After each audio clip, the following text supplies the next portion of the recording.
Yo, you already know what it is. Welcome to a whole new day where there's a whole new NBA champ. Hallelujah. Yeah, and how they did that, I don't know. How we fared with regard to our predictions, I don't know. Let's chat on it. Stand Up Sports Ball, where you get some of y'all funniest comedians talk about some of your favorite sports. Hallelujah. Let's go ahead and get into it.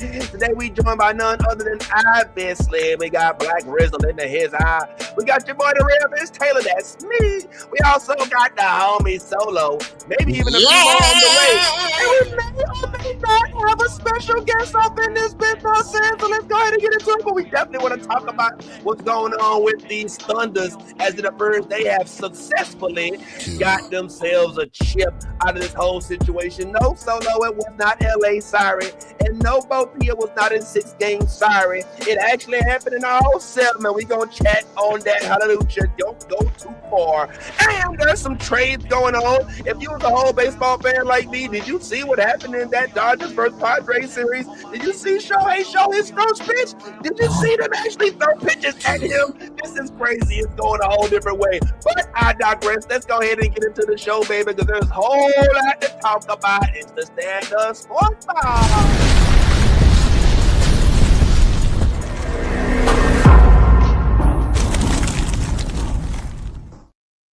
All righty. So as we said before, obviously we've got a new champion in the world of the NBA. Hallelujah. And this will be none other than the one and only OKC Thunder, bringing their very first chip to the Oklahoma franchise. Congratulations. And I mean, you know, it ain't like, some of the folks here were aware and they kind of knew it was happening, man. But some folks here did not necessarily think that this was going to be the outcome. But it was. And the question is now, is anybody even surprised? Because a lot of folks is acting like, oh yeah, I knew it. But I feel like everybody didn't know it until it actually happened. And a lot of folks are trying to act like, oh yeah. You know what I'm saying? I already knew the case. You know what I'm saying? Because they was due. I don't know. Now, Ron, we've already given you your flowers, bruh, because we know you successfully predicted with one minor thing that didn't go the way. I think it was 3 or 4, game 3 or 4. Game 3 and 4. Yeah, I had those backwards. Okay, but other than that, are you shocked, my friend? I mean, because you didn't make the prediction. Are you shocked at how it happened? That it was so close that it was the way it was, my friend? What say you, Black Ron? No, nothing shocked me at all. I knew that they were going to pull away in the fourth quarter. I said that on this show.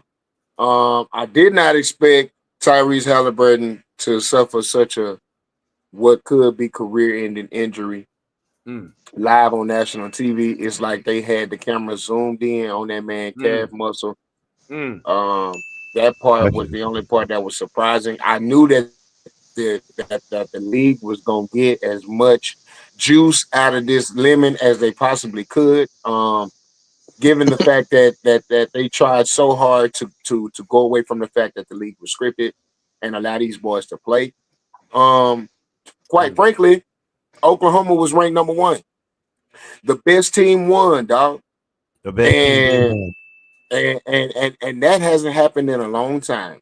In any professional sport that I've been able to see, it hasn't happened in a long time. It's been upset after underdog, after dynasty blow up, after all type of things that are making Vegas scratch their heads. And this was the first time in a long time that the best team in the West won. Do we agree? Well, first of all, let's also make sure, because Black Ronathan is so outspoken, that we give some love to the one and only comedian AD, who's joining us for the first time today. Hallelujah. And he joins us from his botanical garden, hallelujah, as you see. Live from the ATL Zoo, man. We outside. He just built that deck right before the show. Hallelujah. What's going on? Hey, Yes, I man. did. Yes, I We did. Yes, I we gotta did. hear him and finish doing this show before the rest of the people in that apartment complex start coming out there to that pool. It's very Yes, yes, nice. it is. It's a public Very pool, nice. bro. It's public. It's public. All right, what's going Very on? It's on nice. my apartment deck. The way you sitting on it though, it look like pause. The way you sitting on it look like that's just your pool. But yeah, it's not. Don't The way believe the hype. the way Don't it's believe over the your hype. shoulder, the way it's over your shoulder, I would have kept the I light shared up. this pool with a lot of other people. I would have kept the light up. I would have been like, no, this all me. Technically, we in a really nice Section 8 apartment. That we shared. The single mama's gonna come outside soon. Yo, my man said he got a had voucher. sex with You got a voucher, AD. Yeah, the voucher. I got my voucher from the city of Georgia. Hey, yo, you better take all cash, no Zelle payments, boy, because when they find out about your income, it's gonna be a problem. But do this. Tell us what's going on with your AD, man. You know what I'm saying? This is our first time having a chance to get you. Man, everything's going on, man. Comedy, jokes. Still going through my healing process.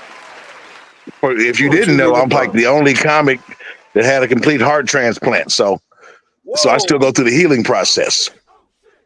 Okay, no, I didn't know you had a complete heart transplant. I think I knew, but I might have forgot. But yeah, bro, how long didn't lose his love for the game. And actually, he didn't change. I was like the only comic I know that even after surgery, dude, I came in and did cells with my oxygen tank. Is that true? Nigga, I was like, and now let me tell you this, nigga. Yo, okay, so I mean, talk to us about that because I mean, I don't know. I know sometimes comics we don't all have the same circle of friends. I might be cool with a comic you might hate, you know what I'm saying, or I might be like, yo, fuck that nigga. You be like, yo, that's my guy. Like I see right now, Rip is going through that, like some medical stuff. Yeah, I called Rip and talked to him as well. He's going through the same exact thing, where he's going to be needing a heart transplant soon. Yeah, and I talked to him. I definitely showed him some love and talked to him because it's scary. It's scary. You got, and then you just no guarantee you're gonna find the match in time. Because time is running out. You only got so much time. Huh? And most comics are uninsured. That's why they most comics are definitely uninsured. But then in this situation, insurance is really not going to help you. You really want to get on some government assistance. You want to get on Medicaid. Okay. Because it's going to be most insurances will drop you. Now, AD, were you in the military or did you have any type of forbearance before that? Or did you just have to go straight get in line and be like, I need some Medicaid? No, I did it in the hospital. Oh, shit. I was actually in the hospital when it happened. And I had to get on Medicaid while I was sitting there. I had insurance, but it wasn't going to do what I needed it to do.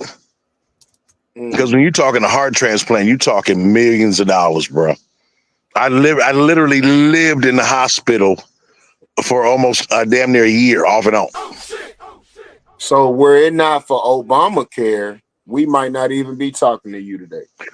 Ooh. Basically, if it wasn't for that situation, you might not even. But then keep in mind, you still got to put up cash even to get there. I had to put up thousands of dollars just to get started. Down payment down on the new heart. Payment. You got to have a down payment. So you had to finance the new heart. So if you default, do they come repo the heart? Yeah. Do they take it back? They come bush in your chest like we're gonna need that heart back. We're gonna need that heart back after the set. No. It just is. You just have so much going on, and you got your follow up. They be like, hey, you late on your heart payment. You felt that? We'll cut that motherfucker off. We'll cut that motherfucker off. You better send us our money. Hey, yo, Ron, one day AD gonna wake up. It's gonna be a boot on his heart. He ain't gonna be able to go nowhere. See, that's what's wrong with comics. That's what's wrong with comics. He ain't gonna be able to lead a guy. Nigga, when I had my heart transplant, this nigga gonna tell me your heart booed you. That nigga heart booed him. You late for the club, nigga. It's a goddamn boot. Your heart booed you, nigga. I can't do nothing strenuous. I got a boot on my heart. Hell yeah. I got a boot on it, nigga. I got a boot on it. Hey, Ron, I'm gonna be a little late. Hey, send somebody from a dog. They done put a goddamn boot on the nigga ventricle in this bitch. They done put my boot on it, nigga. Doctor said I can't get excited for nothing. I Can't get excited for shit. But no, the best part is that you end up damn near 50 years old with a 19-year-old heart, nigga. Oh yeah. To the strips. What about? I wonder if they can do that for other parts. Why you say that like some young teenager didn't have to die in order for you to get that heart? He talking about it. Yeah, that's the sad part. Somebody that's the morbid part of it. It's like you got a heart shot. Like no. I got the 2007. This is a brand new motherfucker right here. This a brand new motherfucker now. This motherfucker cold. It's the new one. It's the new one. Oh yeah. That's the only sad part about it, bro. Yeah, that's the only sad part about it. That's the downers. That it's morbid because somebody had to die for you to get it. Yeah, and that's why you got to be appreciative and grateful every day. Some young 19-year-old got your blood vessels had to overdose for me to get their heart. Yeah, that's messed up. Oh Lord. Well, yeah, because that's normally what you get them from is overdoses. Oh, because so it's your heart, you know what I'm saying? For you to get up, but to be eligible for a heart transplant, that means that you have to be brain dead, but the body's still alive.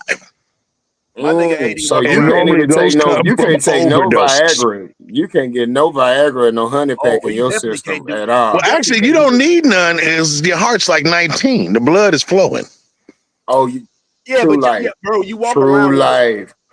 True life, because I remember when I was 19, boy, my blood flow 19, your dick was so disrespectful? Boy, at 19, it was disrespectful. He had no sense. He had no regard for common life for no and reason society. in church. No decency. At church hard. Hey, boy, I'm talking about at a funeral. At a funeral, hard. Yeah. Ready to go. Difficult. Yeah. So am I hearing this correctly? Did I just learn that like is the reason why when you get older, supposedly for those that have the issue, not I mean I don't know nothing about it, you know what I'm saying? You will, Nick. Erectile issues is because your heart. Yes.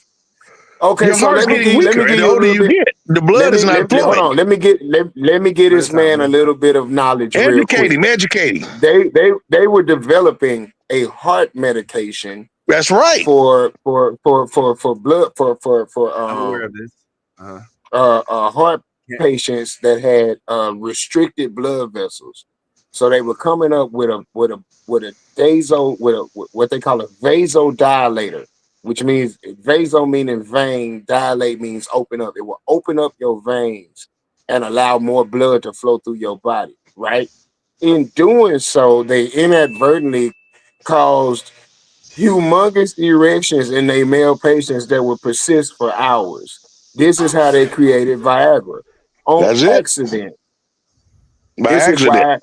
If you're a heart patient taking any other type of heart medication, you can't take Viagra because it's a vasodilator. It'll bust your heart if you're on any other type of heart medication. So when they created Viagra and all the other drugs like that, in doing so, bro, sometimes you can be curing something or trying to cure something and come up with something else. Yeah, most medications by accident. Yeah, most of it's by accident. Yeah. The nigga that. But to answer your question is yes. So when you 19, you got 19-year-old blood vessels pumping in your heart through that heart. So there's nothing to that. So what causes erectile dysfunction is a lack of blood flow.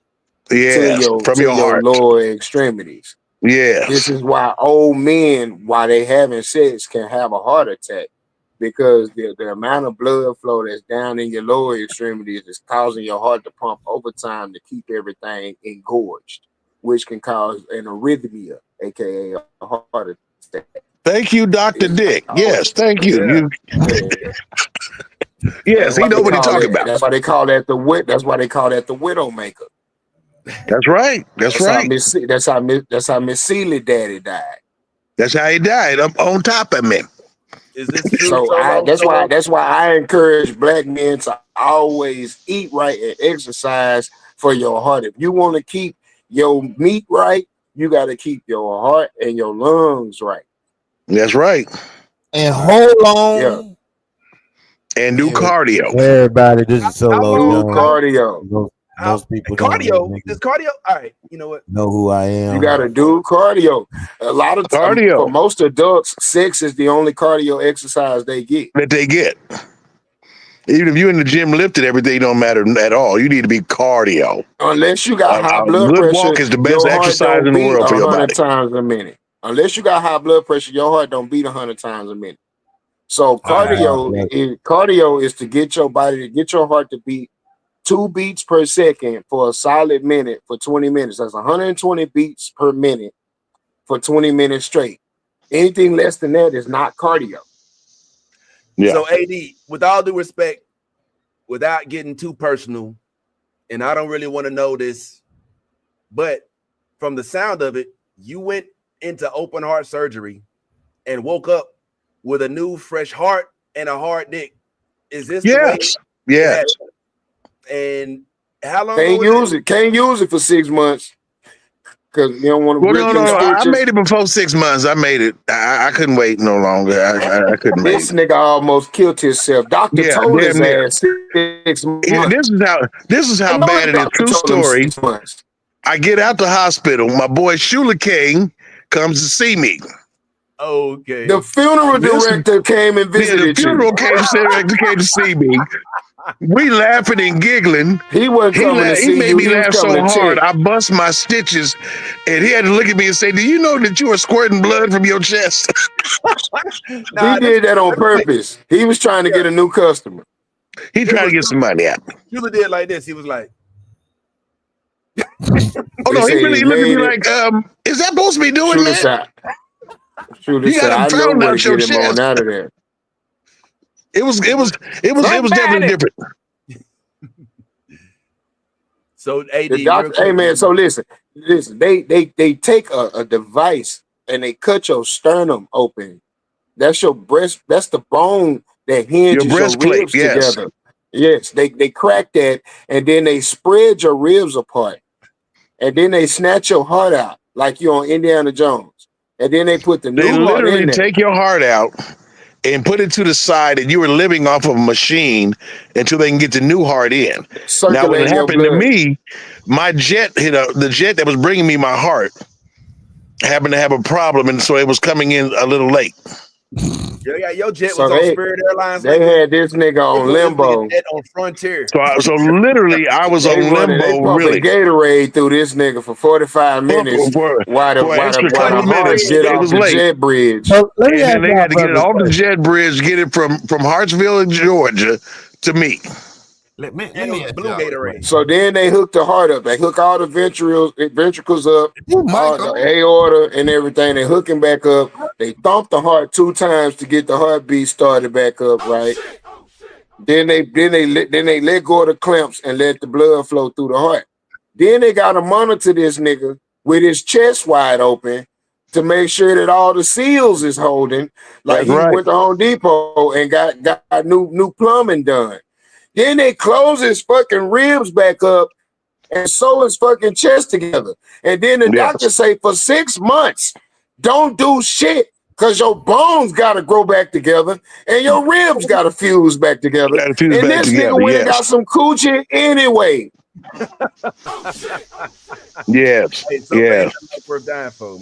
nigga got a zipper going down his chest and went and got some coochie anyway. Yes. You'll understand. You got a brand new dick. You got to use it. It's hard. It's new. I'll wait till my ribs are as hard as my dick.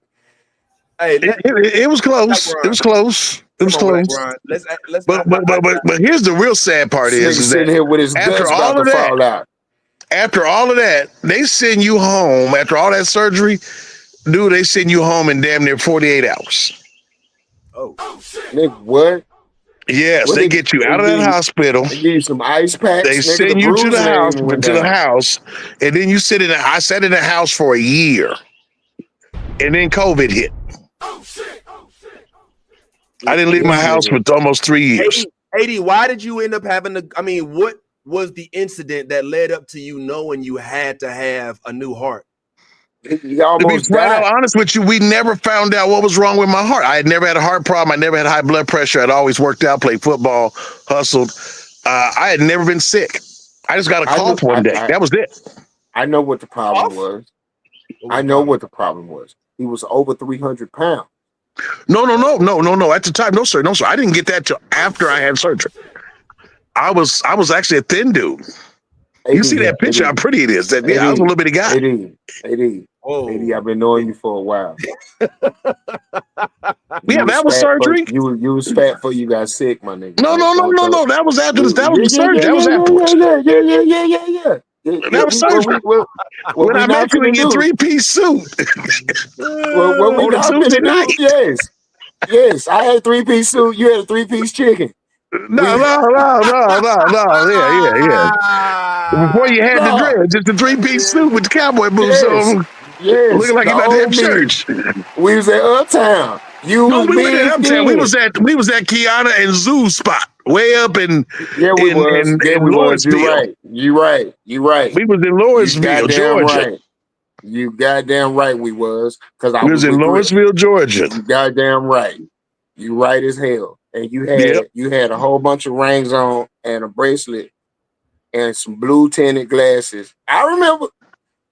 You look like you sold cars. You was quite a portly gentleman at the time. I was very nice gentleman. You wasn't as big as you had got. He said he looked like he sold cars. Look like that nigga like he sold cars. Nigga, this was like a Wednesday night. This nigga was dressed, suited, and booted now. Hey, look, AD, don't let AD sit there act like he don't get booted up too, bro. The ball out there. Oh, there we go. Hey, see, now there we go. Now you talking look stuff. Don't it look like he can put you in a nice Honda? The ball was there act like you not suited and booted, bro. We see you out here. Don't he look like he can put you in something certified pre-owned? No, go back to that other picture. I can't rewind. Oh, that's on the real? Oh, don't that look like zero financing? Nah. This right. No, that's pimping for real. No credit, no Don't hate the player. Hate the game. Nah, he do look like he's starring in a gospel play right there. I'm about to say, this the dude that opened up for Charlie Wilson right here. This the motherfucker right here. Hey, don't talk about Charlie. I know Charlie daddy. I know Charlie for real. Hey, that nigga look like his daddy is Elder Wilson. He was Evangelist Wilson from Oklahoma. That nigga look like Anthony Denver starring in the Lifetime Barry White biopic. Y'all ain't right. Lifetime presents Practice What You Preach. The life story of Barry the gospel White. Play. Premieres tonight on Tubi at 8 p.m. Live on stage. You know y'all ain't right, dude. You know y'all ain't right. Talbot presents Telling You This, Telling You That. The life story. You see that little skinny nigga right there? Hey, this was my dude right here. You see that little skinny nigga right there, Ron? Man, that nigga there. Video. That nigga look like Omar Epps in the program. That nigga look like that nigga looked like he had just came from playing. Hey, you know what song? Hey, you know what song I hear in the background when I look at that picture? Groove me. Bum, bum, bum, bum. Oh, that's wrong. It probably was too.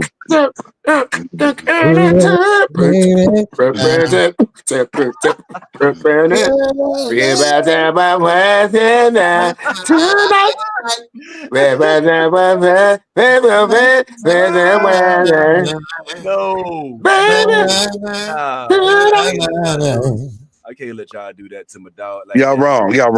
What else you got, man? So this Hey, he used to have dance move. Him and his niggas used to hit the dance floor and 5, 6, 7, 8. Remember hey, you laughing, but I did just hit the dance floor like that, dog. Hey, I know you did, because I did. Bo P, that was guy time. That was guy. Bo P, when you see this picture, bro, what is it that you think is going on with a dude like this? What exactly are we looking at right here, bro? Like what is this? What is this right here we see? Is that Bo Peep? Is that Bo Peep or Bob Sumner? You said what? Is that Bo Peep or Bob Sumner? That nigga look like Bob Sumner Jr. What? Don't you ever. Oh shit! You can't unsee it now. Wow. You see it now. You can't unsee it, right? Yeah. Now you can't He unsee hit it. you, he hit you in your head. He hit you in your head with that one, Bo. He hit you in your goddamn head. Because I sure thought, I was like, did Bob Sumner just check in this motherfucker? Wow. He hit you in your goddamn head with that one, Bo. Come on. Bo, I love I'm you. gonna leave. Bo, I love you. I'm gonna plead the fifth on that one. I'm gonna plead the fifth on that one. You can't breathe the fifth. We man. Bo Sumner, goddamn me. Hey, hold on. Watch this, y'all. Nigga, damn. It's close as hell. But no, get a new picture of Bob with the gray beard. I've been saying He Bob look just shit like- white like a son bitch now too. Get one of them new pictures of Bob. Bob gonna hate y'all for that one. Hey, Bob got that same blue shirt. Bob got that same list. Let me find out Bo P is the Southern Bob Sumner. I think you might be. Bitch, I might be. Hold on. I'm getting around back in there. So, all right, man. We played around a lot, man. And we've heard about AD's heart issues. And we've heard a lot about some of the stuff going on. But what we also heard, Bo P, was that the NBA Finals did finally conclude. And you... When? It's over? When? What? It's over already? Yeah. I thought it was Out of there. Yeah. Oh, I thought the Lakers was going to be playing Oh. Yeah. Oh, you they did? got for the game 8. championship. Game 8. No. Boston supposed to be playing for the championship. I know it ain't over. Because Boston so supposed to be there. Cleveland's supposed to be there. You know what I'm saying? The Mavericks was supposed to be there. So I know it ain't no damn Oklahoma City. Yup. Of all places. Yeah. Yup. Of all Oklahoma places. City would have won it years ago if Durant hadn't have left. No, they wasn't. Yes, they would have. Well, you can say that if Durant hadn't left. Wait a minute. If Durant hadn't left and Harden hadn't left. If they'd have kept their three, if they'd have kept their three one more season, they'd have had that chip a long time ago. That wasn't Durant the last to leave. He left last, didn't he? But he left after losing in the NBA Finals. Well, you can say that. You can say that They when were in the Paul last George game. They was left. in the Finals. They lost Game 7. You can say it when Paul George left. You can say it when James Harden left. You can say it when Kevin Durant left. But it happened now. You didn't say that when Horace Grant went to the Orlando Magic. Niggas didn't say that when Patrick Ewing left the New York Knicks. Niggas don't even remember that part. Niggas, everybody want to talk about chasing rings and how that's somehow bad.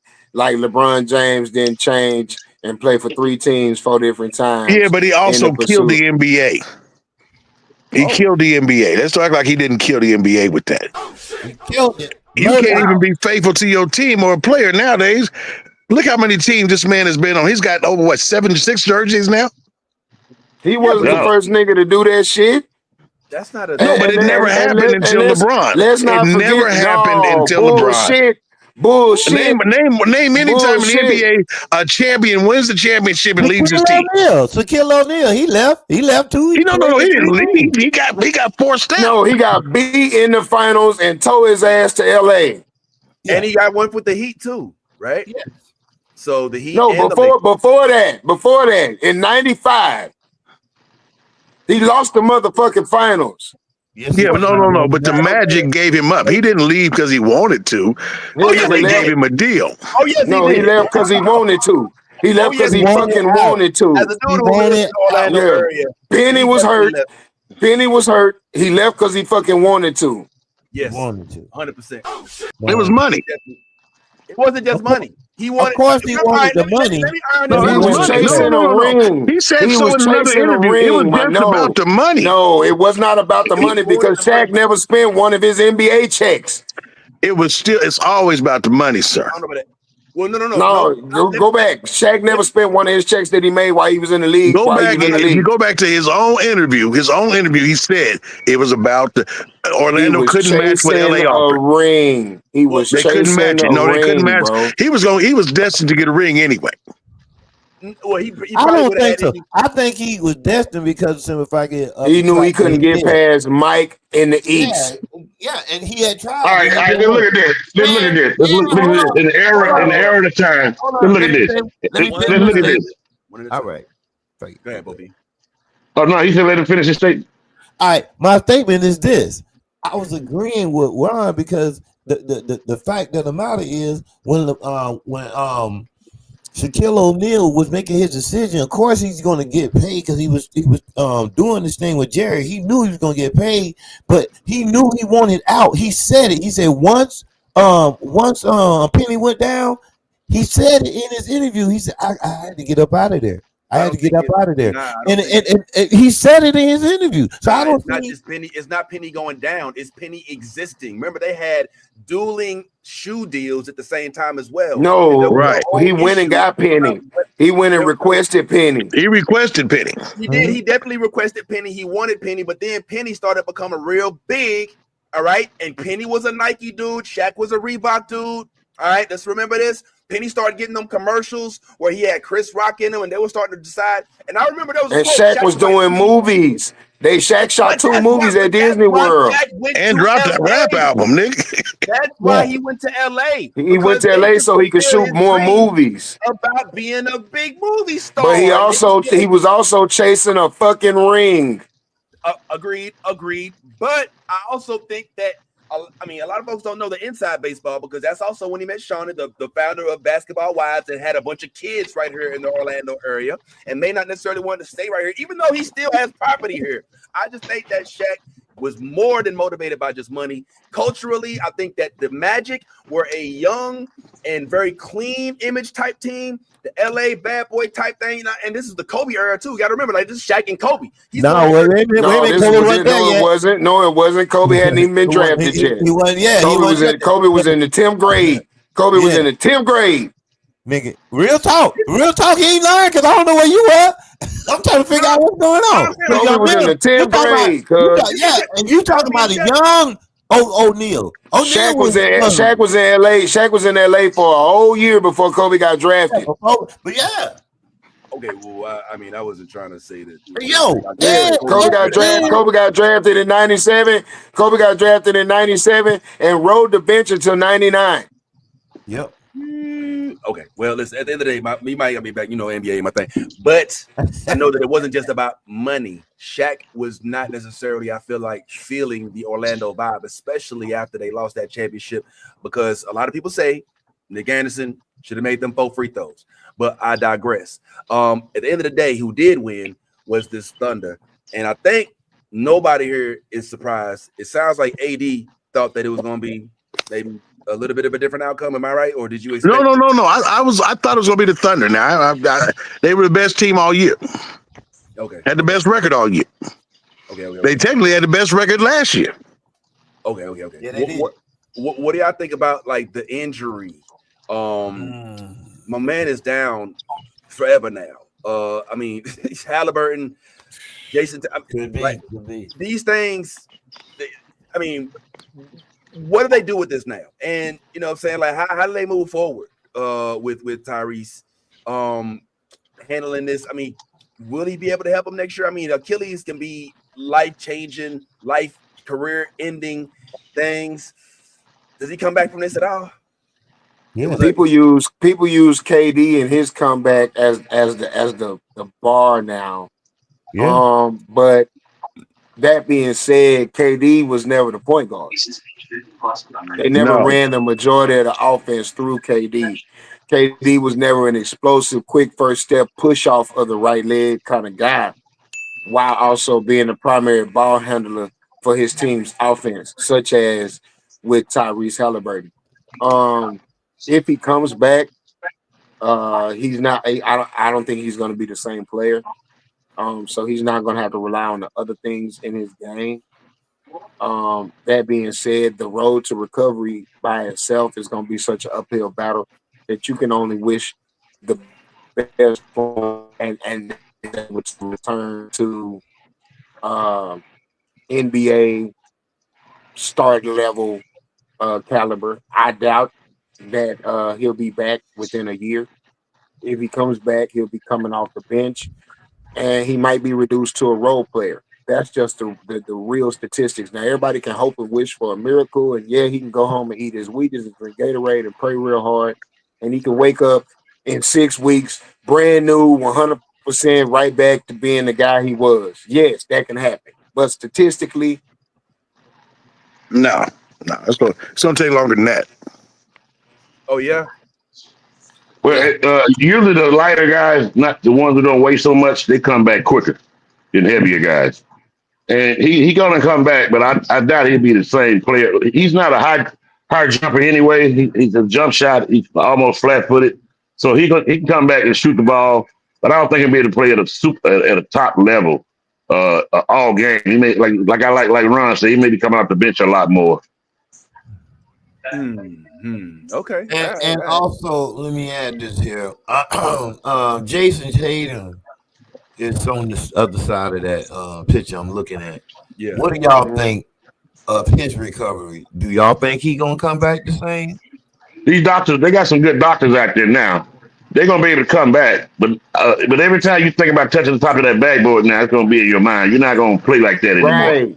That's the part, and it's that hesitancy that takes away that quick step, that quick twitch muscle. The fact that you second guessing yourself is what's gonna slow you down. And then, if you do decide to say fucking and gamble, do you still have that same quick twitch muscle that you used to have to give you that first step, to give you that explosiveness? Are you working on an already damaged rubber band? And if you tear that motherfucker again, which is every player's worst nightmare, re-injuring something that's already crucial, like a fucking ligament, like an ACL, like an Achilles. Man, say the truth of the matter is, they put them hog ligaments in them, man. They put them hog ligaments in them. You know what I'm saying? No, real talk. See when they put pig ligaments. Yeah, you can hang a hog. You can hang a hog from his hind leg. You can hang a hog by his ankles. Yeah. Right. Yeah. That's what they put in these guys' legs. Wait, you're saying they put when you kill a pig, when you kill a male pig, a full-grown male pig, you can cut a hole. You can cut a hole through his ankles, and that tendon, you can hang him up by his hooves on the rack and then dress him. That tendon is his Achilles, the back of his heel, the back of your heel. It's strong enough to hold the entire weight of that animal up on them hooks while you dress him, while you skin him, gut him, clean him, part him down, cut the back straps off of him, everything. A deer and a pig got some of the strongest ankle bones, strongest ankle tendons in the animal kingdom. Man, they've been doing this kind of medicine for a while. Remember when Terrell Owens hurt his ankle and he came back and played in that Super Bowl next week? You know, they said they put actual human bones. They made boats, screws out of human bones and screwed it in and put it back together. They have a lot of technology out there. That I can understand, but the pig thing is a little interesting because you have. That's what they put in their knee. That's what they put in hearts in people, nigga. What are you talking about? Okay, but people exist. Like, why do we have to use pig parts? They are taking niggas every day. Because they need something stronger than human. A whole nother motherfucker, like an actual human being. Yeah, like, because well, he don't have to. They can actually do a human transplant and take it from different. When I got my heart, that guy's body gave eyes, ears, all the ligaments in his knees. They do all kind of transplants now. Yeah, they bust Buddy down for parts. But they bust you down. It was like 7 people got saved by him. Yeah, but guess what? More pigs die than people. They would have to take somebody's actual ligaments from a dead body and put it on somebody else, as opposed to a pig that they just slaughtered yesterday. They wasn't using his feet no way. Yeah, and he ain't lying. It's real talk out here. It's real talk. It's real out here. So that's gonna mess them. Do y'all think that that OKC or the Pacers got any help from the referees? Yes, all the time. Every damn time. I appreciated the fact that the refs ate their whistle during the finals. Let them boys play. I get tired of this new sissy ass version of basketball where they blowing the whistle for every goddamn thing. It's the goddamn sports in general. It's like every little old piece of contact is it's slow the goddamn game down. I don't want to watch that shit. Let these boys play. These niggas get $100 million a year to play basketball. Thank you. Let them play. Thank you. Throw an elbow. Shit. Foul that nigga, without the only one thinking about this during the game, maybe I am. I don't know. When I saw Oklahoma City, the whole series, I mean, I'm the only one made the thought about this. I'm thinking about Black Wall Street and Ku Klux Klan. Oh, yeah. Yeah, I thought about it. I thought about it, especially when they had the lady do the Star Spangled Banner, and she was just about as white could be. Well, I mean, yeah, man, it's Greenwood and all that stuff that happened. It definitely. But that's Tulsa. That's not Oklahoma City. That's an hour and a half away. But still, Oklahoma. Shout out to AD. I think we might have lost. Oh, well, maybe we didn't. I was gonna say. Hey man, speaking of that, you said the immigration and stuff. What if y'all watching a baseball game and ICE is chasing one of them Hispanic players around the field try to catch him? Hey man, you stupid. That would be the funniest shit.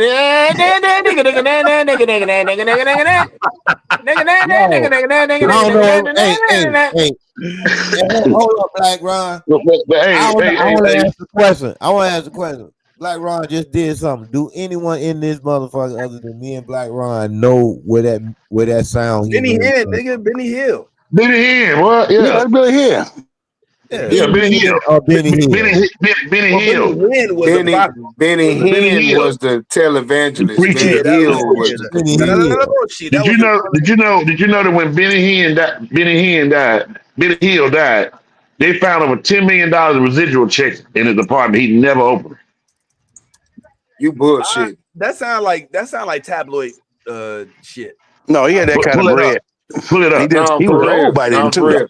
You know who else died rich as shit? Who? The man who played Step and Fetch It. I don't know who that is. Yeah, the man who played Step and Fetch It. Can I real quick just mention the fact that Benny Hill is where I first saw naked breasts. Me too. A young man. And this was not on HBO. No, it was on PBS. Regular ass TV. And it wasn't just some shit that was in the show and you had to catch it. It was in the introduction. There was always a naked woman in the intro. And it came on right after the Three Stooges. All right. Shout out to KMOX and KSDK up in St. Louis, where this was regular content. And I don't recall no Janet Jackson FCC issues. I don't recall no, oh my God, they're changing the culture. It was just it was titties on TV.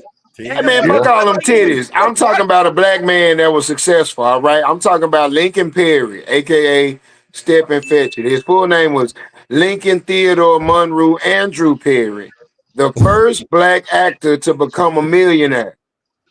Died a rich man. Had two different phones. I had two phones back in the goddamn 30s. He had two phones. One that was his regular line that he would call and answer the phone for people, and then one that was straight from the Hollywood executives.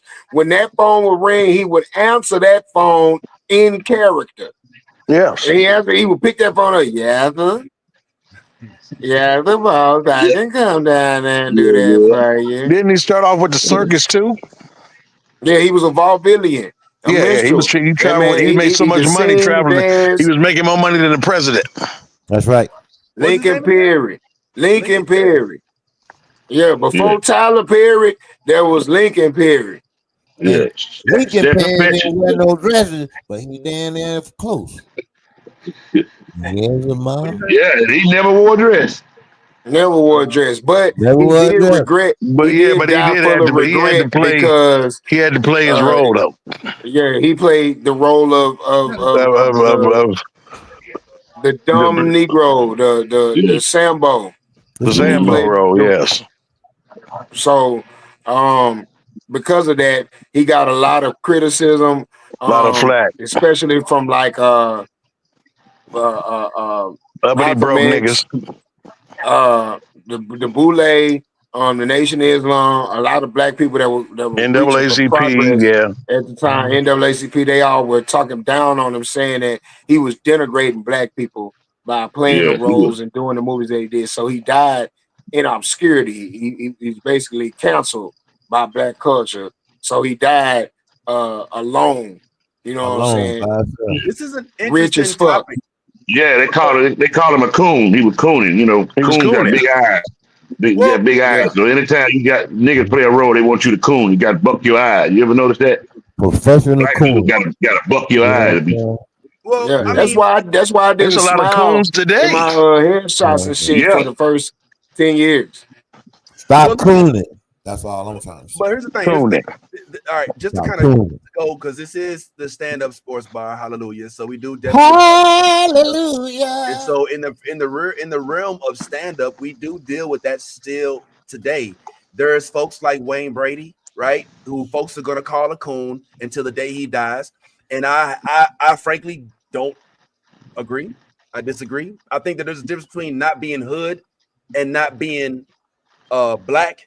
All right. I think that there's a big difference. And I think that if a Yeah, dude, but no. There's Hold on. comics that we all know that are straight coons. So let's don't lie. oh yes. But I just don't It's think that Wayne is keep one my. of I come from mainstream world where you This got nigga some want to black work with comics Wayne Brady. that they do. They go out their way to coon for white folks on their stages.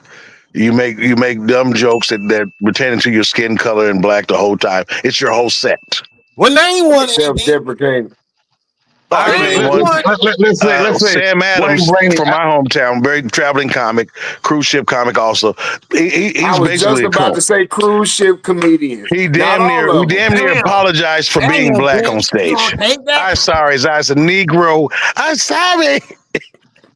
Where the Yeah, shots? nah. Where the guns? Where the gunshots? I was gonna say literally cruise ship Where the comics. gunshots? Not all cruise ship comics, Not but all. if you was to look for an archetype of what type of comedian, cruise ship comics, black comics that only work white clubs.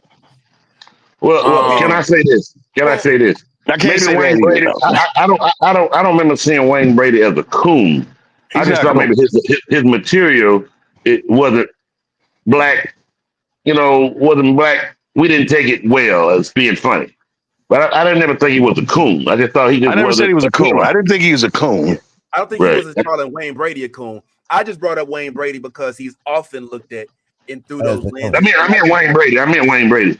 I meant Wayne I Brady. don't think that it's fair. I don't think that every black man or black woman or black person's experience is exactly the same. And to try They're to not. make every black person be alike, I think it's taken away from the potential diversity we have within our community. Like every black person didn't grow up broke In the hood. Y'all know that every black person didn't grow up in the hood. Every black person don't talk with some sort of burnout with like a twang. You know what I'm saying? Yeah, nigga, we know Carlton Banks exists. Yeah.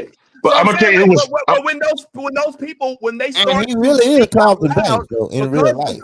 because their introduction to the world was a little different, because they don't have those same commonalities within the black community, they're automatically regarded as coons, and I just don't think that's Well, yes. Well, and that's not what we're talking about. That's not what we're talking about. I'm not talking about somebody that's talking about their real life experiences and they just happen to grow up a crust. That's not at all what we're talking about. I'm talking about the comedians that go up there and specifically do self-deprecating and self-loathing material where they only disparage black people in a room full of white folks, much to the delight of their white viewers and white demographics. Yeah, they go up there and spend 60 minutes telling white folks about the multiple ways in which niggas ain't shit. Yeah, and I can't handle that. And They go up there and they do it in an okey hokey kind of way. They literally go up there and sing and dance. There are comics that go up there and all they do is sing songs and shit. Oh, that reminds me of a song in front of these white folks. All they do is dance, hump the stool, shake their booty. All they do is go up there and talk about how white folks do this, black folks do that. My dick so big because I'm a Gary black Owens man. in reverse. Yeah. I like shaking my booty. Yeah, me too. You're going up there and you're fulfilling the exact stereotype that most white people already assume that that's all niggas are capable of. That's all we talk about. Or you posit yourself some sort of pseudo intellectual and you go up there and you talk about niggas in such a I'm a bona fide Republican, and let me tell you about how the black community is the worst thing that can happen to Negroes. And let me show you how I love being around you whites because I'm so glad to be away from the blacks because those niggas are not at all like me. I'm not like them, and they not like us. I'm more like you white folks. Let me ask you something, Ron. Do you Dude name David something. He do that. Do you? Oh, what I don't. Well, you know. Do you have material that you do in front of black people in black crowds that you won't do in front of white crowds? Yes, I don't. I do. I got certain jokes that I call general housekeeping jokes, in-house jokes, family business jokes. When I talk about certain things that are the social ills of the black community, I only do those jokes in all or mostly black crowds. I won't say the N-word. I won't say nigga in front of white folks, period. You feel where I'm going? It gives them comfort. So, it makes them feel comfortable that they can say it in front of me, and that's how you get a whooping. Now, for my black folks, I feel comfortable because it's my people. They understand where I'm coming from. They understand what I'm saying to them. Or a white crowd that it's not shared material. But as far as my set, my general set is for everybody. I don't care if you're black, white, blue, green. I won't talk about black on black violence in a room full of white folks. No, I won't. No, exactly. I won't do all that. Yeah, I won't degrade my people for laughter. Never. Right. Well, hold up, Anthony. I mean, excuse me. I done called him in his whole. Go ahead. Your name, man. Your name. All you gotta do is one more name, and that's it. You have mixed crowds. Like every crowd isn't an Uptowns crowd. Right. Well, see, but I came out of mainstream and I ran the only hood room, so I had to learn to do both. And I do a lot of Christian, a lot of Christian shows. I do clean and dirty. Don't matter to me. I did the Democratic Convention for Obama. I've also did the Southern Baptist Convention. I do the Church of God in Christ convention. But I can still go do the hood the next day. It don't matter to me. I can keep the same material. So you go down. Most of them niggas in the same spot. You go to the custom pastor church. No. I work totally clean. I don't have to cuss at all. But I'm looking to do it there, so I can. Because what we've learned on this broadcast with all us being stand-ups is that everybody obviously got their own different approach to the stage, of course. But everybody don't necessarily compartmentalize their sets. I'm a set compartmentalizer. All right. Like I know that if I go to a clean crowd, church crowd, there's a certain set. You're gonna get maybe some of the same material, but a certain approach. And if I go in front of maybe, I don't know, a comedy, like I do comic cons too. There's a whole different set that I whip out of my phone when I do a comic con. But different when it comes to like black and white. You know what I'm saying? I don't switch it up too much for black and white. OP says he don't switch his shit up at all. AD says he switches shit up entirely. So we got completely different approaches. I don't code switch. No. I don't switch my set up I don't entirely. change the way I talk. I still do my set the same way I do my set. I never change it. It's just the wording. Keep in mind, it's just the wording. A clean set and a dirty set, depending on what you talking about, it's just the wording. It's just intelligence. That's all. Right. If you have any kind of vocabulary, you can work the same set. Now I do a clean set and I do a dirty set, but I'm not gonna change my material because it's the same joke. It's just exactly. It's the same joke. One thing I learned by watching Richard Pryor, he didn't care who was in the room. He was him. That's how I try to be. I'm gonna be me. I'm selling me. I'm not selling what you want to hear or what you thought you may want to talk about. I'm selling me. So that's what I learned to do is sell me. Right, but your vocabulary is big enough to where you can. I can tell the same joke without all the motherfuckers, bitch, and ass. I can tell the same joke without all of that. let me say this as a creative, I change my set from show to show, period. Yeah, So, I'm also a writer too. Yeah. so I don't have no set, like I don't have no act. Like I'm gonna do joke number 1, joke number 2, joke number 3, and then I go out there and I see that crowd is out there, and now I can't do that act because it ain't tailor fitting. No, Black Run got plenty of jokes.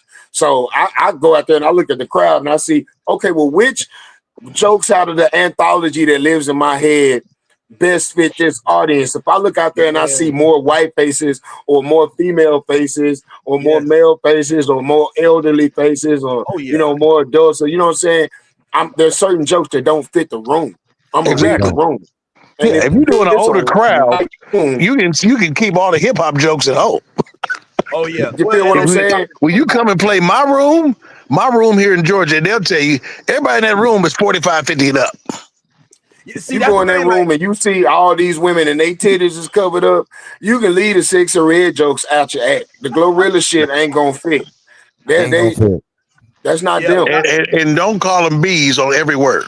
That's right. Oh, I try. Bitches this and bitches that. You gonna die in my crowd. You get 2 bitches and you can't be talking to nobody in the audience unless she the one. You get 2. That's it. That's it. You got to be talking about some anonymous lady in your set. Yeah, I don't say bitches when I get the old crowd. I say you heifers. Yeah. Like, and then again, that's just wordplay. That's intelligence. It's wordplay. It's just called intelligence. It's just simple intelligence.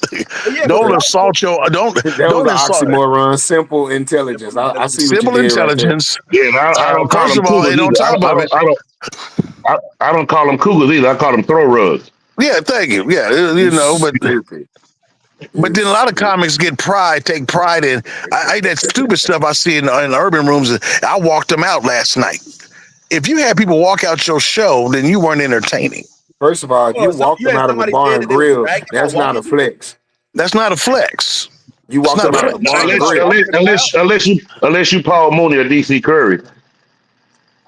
Well, you can't be walking nobody out no bar and grill. No, he ain't walking them out, but I said people get up and if you walk out of DC show, it's because you's a cracker and you deserve what you got. Paul Mooney, I've seen him pay to fill the house with Paul Mooney, and half of them be walked out before the show. Paul Mooney, yeah. But that's because white folks come out to see Paul thinking he gonna change up, and he wasn't.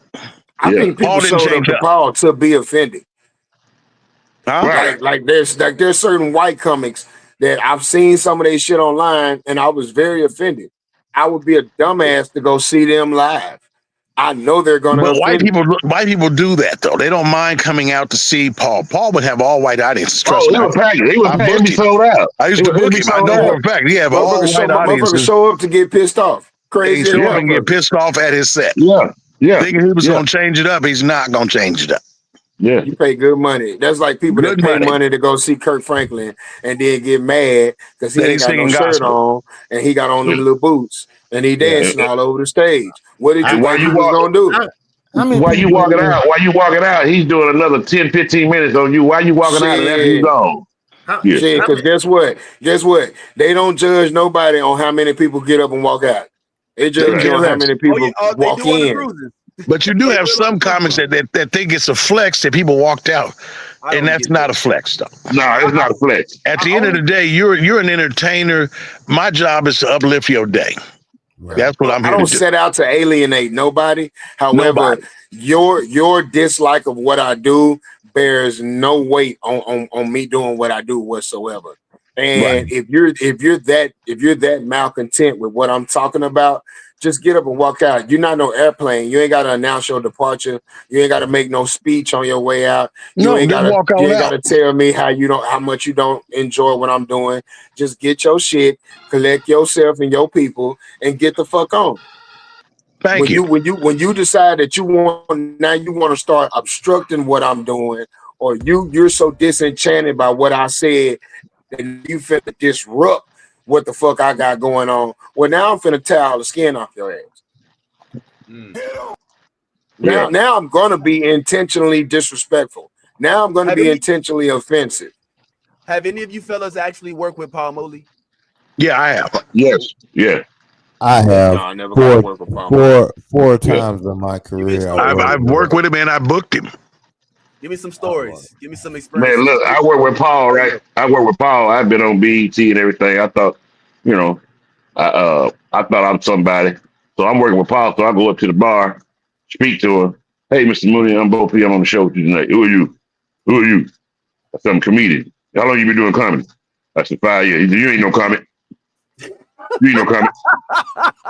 You only been doing comedy 5 years. Don't talk to me. Don't talk to me. Wait, dude, them old dudes, them old cats didn't play that.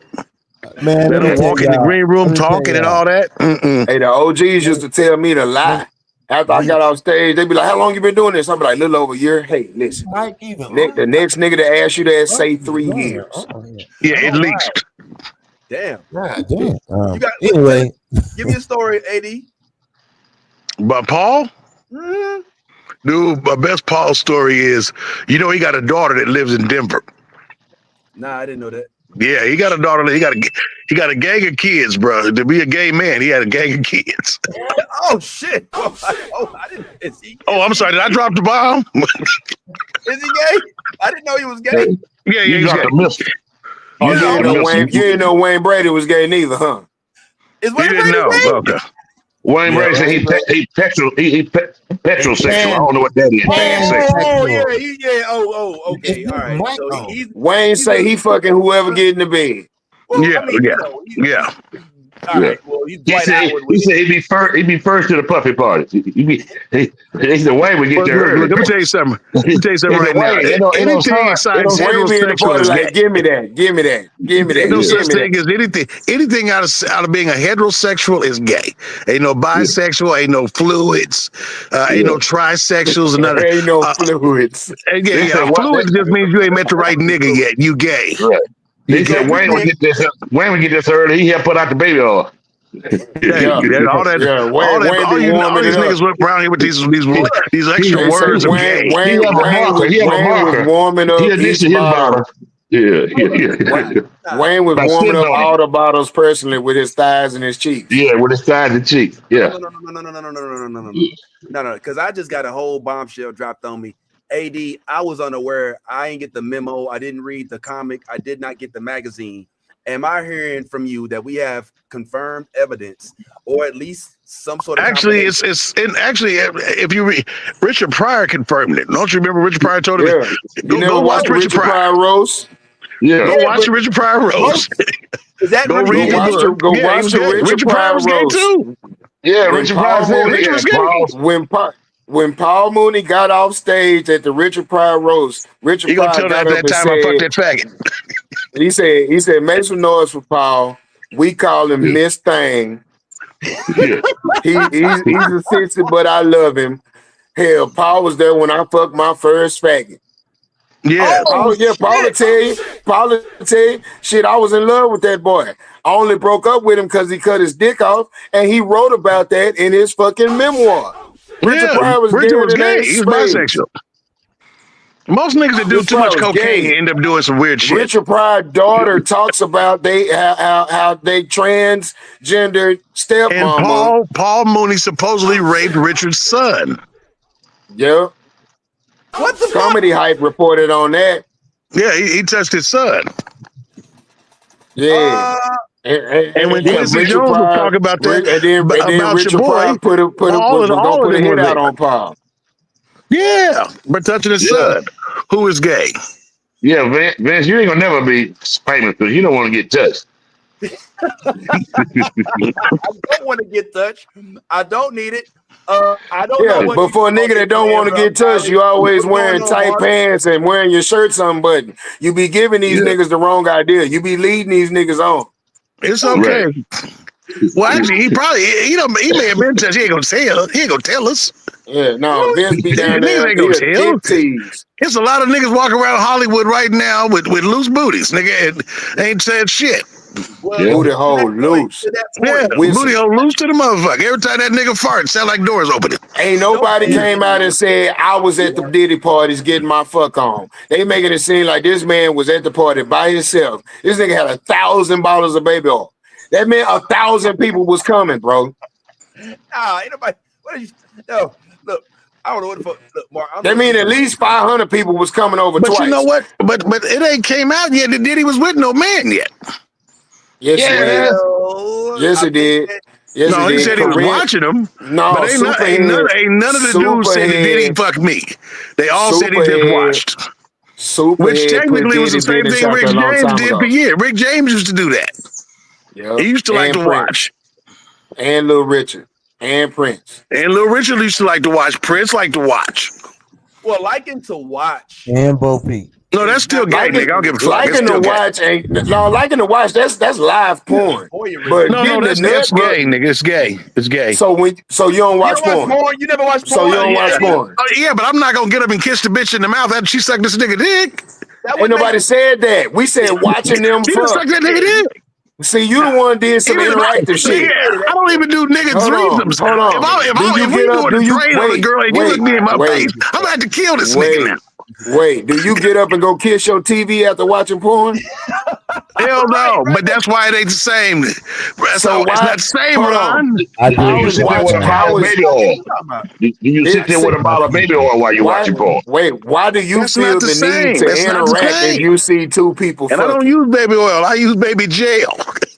No, the question is, time out. I mean, Why the do you point feel is- the need to interact just because you saw two people fucking? Why do you have to kiss that lady or get nut rubbed on your nipple? Because You hold ain't on, gotta keep do in none mind, of that. Cassie was his woman. Cassie was his actual woman. So he And she likes to said watch. afterwards that he would come over and kiss her in the mouth. That's That too don't- much. Right. Yo, that doesn't make That's- him gay. That's So, his actual woman now. It don't So I matter. just watched I suck know- dick all But night. that don't make Hold on. that Hold part on. don't make him gay. Hold on. And she said she sucked dick till she had sores in her mouth. Well, that's That means she them. was This doing nigga her still best. kissing her on the red carpet. That means she was doing her best. That part don't make him gay. Look, AD, I know people and I'm friends with people who have polygamous relationships. They Right? do full swaps, Who have couple swap. Is the nigga still in the room though? Are they all in the same bed? Give me your wife. Take my wife. They may be. Now we already had one comic that swore another comic sucked him off during the swap. So Oh wow, yeah. All right, back to baseball. Thank you. Yeah. Thank you, baby. This left turn. look, if you didn't want the truth, don't ask me on here. I understand. I just think it's going too long on who suck who and why the it's baby too oil. far. It's going too long. that's true. Pause. Thank you. It's going too long. Thank you Pause. so much. Pause. Well, let me say this. I will say, Solo, you did have something that you wanted to talk about, if I'm not mistaken, in the world of boxing. I believe that there was a major announcement, if I can recall. So go ahead and give us what it is that's going on in that world, homeboy, and keep us up to par. Yeah, ladies and gentlemen, it is the player of all players. But what it is this right here, motherfuckers. We need to find out what you think about my boy John Jones. You know I'm Solo Jones, but then you know John Jones is actually my cousin. He don't know it yet. He is my cousin, and John Jones is the man. But this weekend, Dana, he don't announce that them niggas ain't gonna never fight. Tom and him are never gonna fight because John retired. And yes, he has a loss on his record, but it really don't mean shit because he really did win that. They call that shit on him. So What did you call him? What did you call him, Solo? John who? John John Jones. Jones. John Bone Jones. Bones Jones. Him. Jones. Yep, that man. He's the Timothy. greatest to ever do it. Yeah, to me, he's Justin the greatest to ever do it. Timberlake. Justin who? Justin Timberlake. Okay, but here's the thing, man. John Jones was 28-1. 28-1, man. That's a hard regular. And the one, it could be controversy because basically he threw an elbow back before they didn't allow to throw the elbow. You only could throw it so many times. He threw it more than what he needed to, and then they disqualified him. And it was the only loss that's on his record. I saw that. And, you know, I've been a fan of John Jones forever. And, yes, he will not be fighting Stipe. I mean, he did beat up Stipe, but he won't be fighting. What's his name? Tom, whatever. I can't say his last name, but anyway, You always do this. You always do this. Yeah, hold on, Black. Let me do this, Black. Now, Solo, Solo's a very adapted putting up images and stuff. He knew he had a segment coming. Why didn't you have a picture of John Jones in the background? That's not my job. Guys. That's not my job. That's not my job. Well, you got it. You get that. You pull that up in the background. Yeah, well, no. That just you got all these light skinned dudes with their shirt off behind you. What the hell you got going on? And you never know the people's names. You never know the people. We keep giving you the segment. No, I'm sick of this shit. I'm sick of it. I'm fucking tired of this shit. You talk about a guy we never see without a shirt on. You talk about a guy we never see without a shirt on. He's sweaty and shit. His name is Tom Aspinall. No, and then we have meetings, and he be like, "No, because I'm gonna get it together, baby. Because I'm gonna get my thing together." Yes, and then every fucking time he reporting, he don't remember the names of. It's only 2 people competing, and he don't remember the niggas' names. No, I'm saying when he told you the name of the guy he was gonna fight, you didn't know. You didn't know. Right. And change your background. Change your background. You said Stipe. He fought Stipe a long ass time ago. How Stipe get brought into this? I said Tom Aspinall. No, that means you was reading the article, which means you just Stipe. Black Ron. He knew he gonna have a second. Vince already told him to give you a second about boxing. Get ready, bro. He's still ready. He knew it. Bro, he could have jotted maybe he got to change the wig. That's what it is. Bro, the wig is messing me up. Bro, he was here for an hour. Bro, he was the first one here for an hour in pre-production. For an hour in pre-production, he could have wrote the names down, bro. Right, yes. Oh, man. He the type of nigga that got perfect attendance and still fail. You in class every day. Every day. It ain't learn a damn thing. Ain't learn a goddamn thing. And still be the teacher's pet. He clapping erasers. Look at showing up birds. Let me explain something to y'all. No, don't explain shit to me, but who he was supposed to fight. Explain that to me. He the teacher's pet. Get that gum out of the table, boy. Hey, let me explain something to y'all. You get your eraser clapping, apple bringing, pledge allegiance, line leader ass. Feet rubbing. Oh my God. This nigga the line leader. I'm pretty sure Solo told look at Sam Cook in the hallway when I was just going to the bathroom. Let me see what radio. Evidently, he said something, Solo. What's this? Tell us what's going on with this, man. There's evidently some. I mean, do you have any idea about this? Yeah, he retired. Yeah, there's shit. I'm thirsty. My body hurts everywhere. If I'm being honest, funny how Tommy Boy talks zero shit to the studs of his generation, barely even a mention of their names. And remember, you can't strip a guy like me at this point. I give the belt up freely, vici. Now, Solo, see how he did that? You supposed to have been doing that. That's how you do that. Hey, listen to both. But you know that boy can't sight read. You know that boy can't sight read. I do it the way I want to do it, guys. Okay, read that right there. Read that right there. And go. You read it then, bro. It's the Breakfast Club all over again, ain't it? I ain't having old smart ass Black Ron. He wants to read so goddamn bad. He wants to read so goddamn bad. I know that he want to read goddamn. That nigga is an expert reader. He know he gonna throw some shit in the nigga. Okay, look, that's just one paragraph. Read that one right there, Solo. That's just one. AB, I'm sorry you had to see this shit, but this is what these bullies do. These are educated bullies. They how they brain fuck you. That's what the fuck they do. Oh, read this, Solo. Read this. It's Vince Taylor's job to read the shit. My job is to comment. Your job is to know the names of the people you reporting on in your segment. Yeah, that is your job at this point. You did this with Terrence Crawford. You did this with Anthony Joshua. Speaking of Terrence Crawford, how many of y'all think he gonna win that fight? I know he I hope he do. I ain't gonna put no money on it. But I hope he do. You don't want to put no money on it? I don't want to put no money on it because Canelo ain't lost since Floyd whooped him. Let me tell you something, and I'm gonna tell you why he's gonna lose. Well, no, technically he should have lost one of them fights. They just gave it to him. Like 3 of them. Hey, shoulda and did is two different things. No, I'm gonna tell you right now, no. Bud finna put it on him. Oh yeah, he gonna put it on him. Bud finna put that on him. Oh my God. Tyson Fury should have lost that first fight between him and Deontay Wilder. He was on the ground for 12 seconds. But did he lose? No. Shoulda and Well, no, but did when he is got two up, different things. when he got up, he got up with a vengeance, dude. Yeah, he was able to take a nap. Shit. Yeah, he got rested. The game is to And 10, once he knew his not power 12. level, that was it. He knew his power Yeah, level. the nigga was able to recharge his battery. The game is to 10, not 12. Yeah, he should have. They should have. But when he got back up, Wilder should have whooped him again, but he didn't. Listen. Terrence been wanting to fight this boy for a long time. No, he haven't.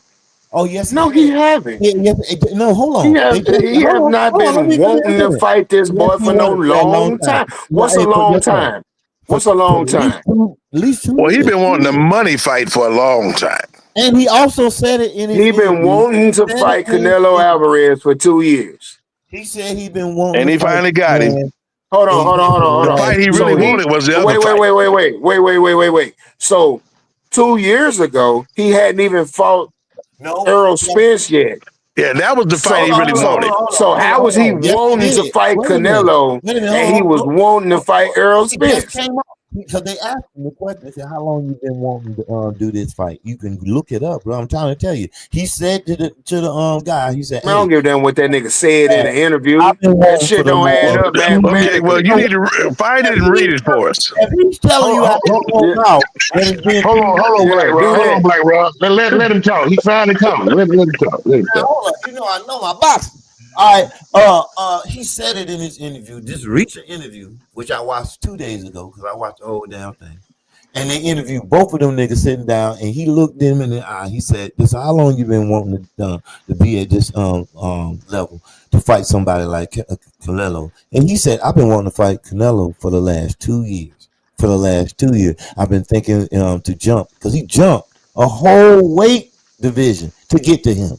He jumped that division to get to him. Then, that's it right there. I watched that. Whatever y'all just showed, that's what I watched. And on that show right there, he was telling Canelo that he's not only gonna I'm gonna take your belt. I'm gonna beat your ass. Exactly what he was saying. I'm gonna show the world. And I looked in them eyes, man. I know boxing. When I see that in the nigga eyes, that means he gonna whoop that nigga ass. I believe he gonna not only beat Canelo, and then the crazy part is they trying to make everything so rough for Crawford. Because look where he fighting. He fighting right there in Vegas where ain't nothing but Mexicans. The Mexicans got all the tickets. And he fighting on their day. I forgot the day it is. Well, Ice may be there. Maybe some empty seats. Man, everybody's supposed to say that shit in the press conference. That's what sells tickets. Both niggas. Every time I watch niggas do this little stir off them little interviews, both them niggas' eyes be saying, "I'm gonna beat your ass." They both believe that shit. Like Mike Tyson said, everybody got to play until they get punched in the fucking mouth, dog. So you mean tell me, Ron, right now you believe Canelo gonna win this fight? I believe that it can go either way. I hate when a boxer move up in another weight class and he ain't fought in that weight class. He jumped two weight classes. That sometimes can hurt him. He did. He jumped 2 weight classes, and look at him. I believe Roy Jones Jr.'s career was over because he went up way too much and he couldn't come back down. Came back down way too fast. He went up, he jumped up weight classes, got his ass knocked out 2 out of 3 of those fights, and then couldn't come back down. He won the heavyweight champion belt.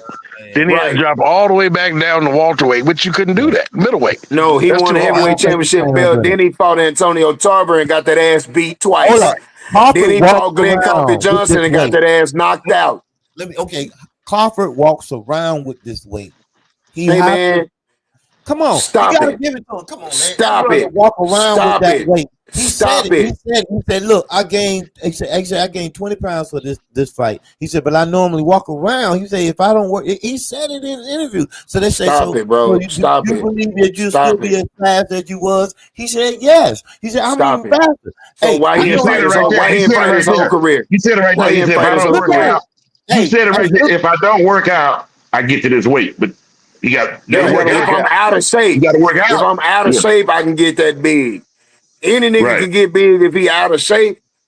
But what I'm saying is, if that's his walking around weight, why he fight? Okay, so then why has he give me been a fighting? reason.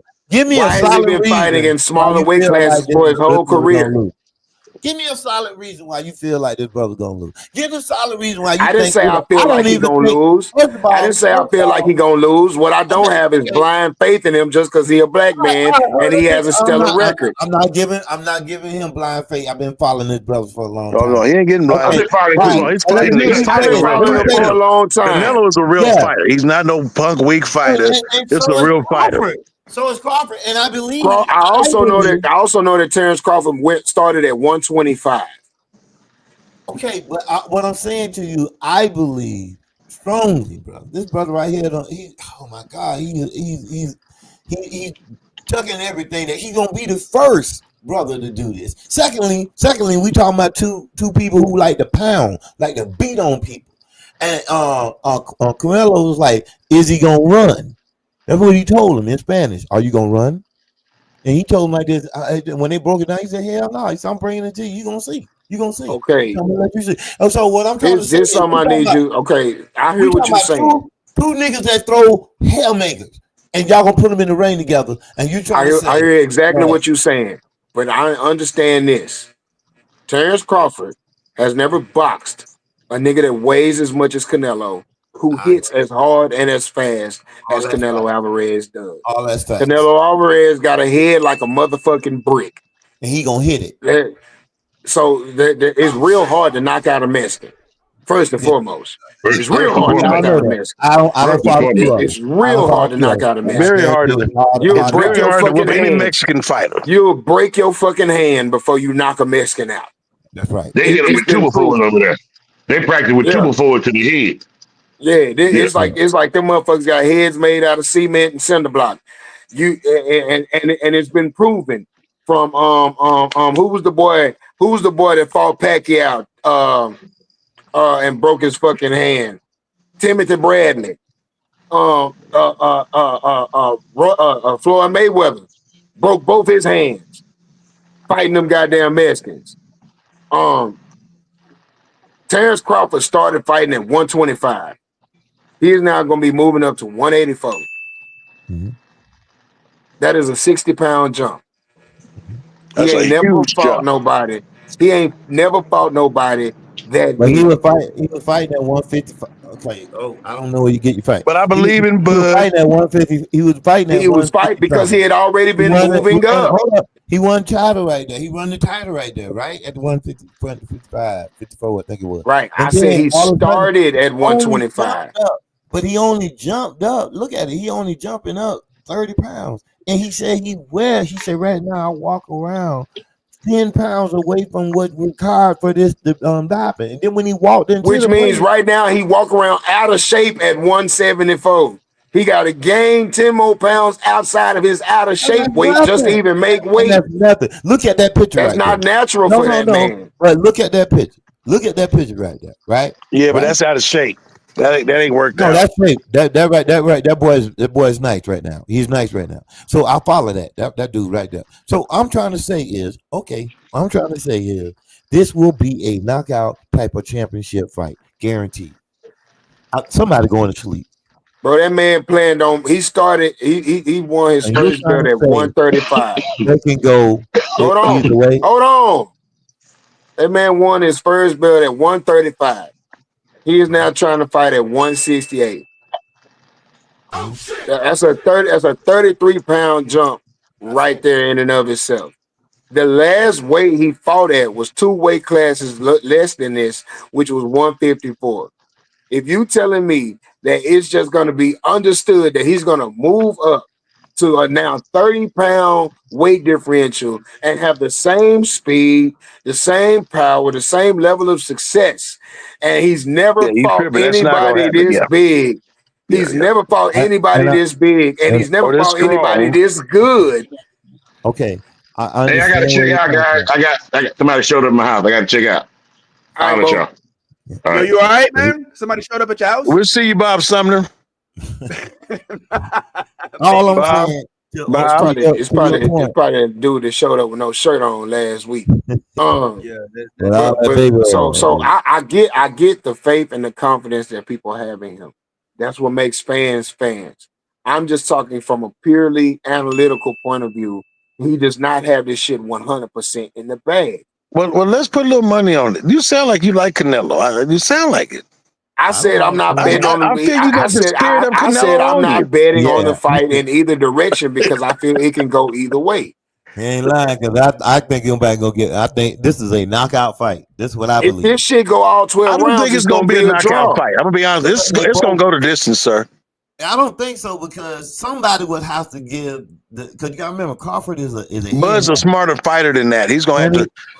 But I'm saying it's all fight. Everybody, ESPN. I'm gonna have to wait and see because honestly, I thought that do what he's been doing his whole career is head hunting, and here comes a Mexican who all his whole career he's head hunted everybody. Yeah, but I thought Bud and Spencer was gonna be a better fight than it was. This is what I need you to understand. Floyd Mayweather was the only. Hold up, Floyd Mayweather was the only one to beat Canelo.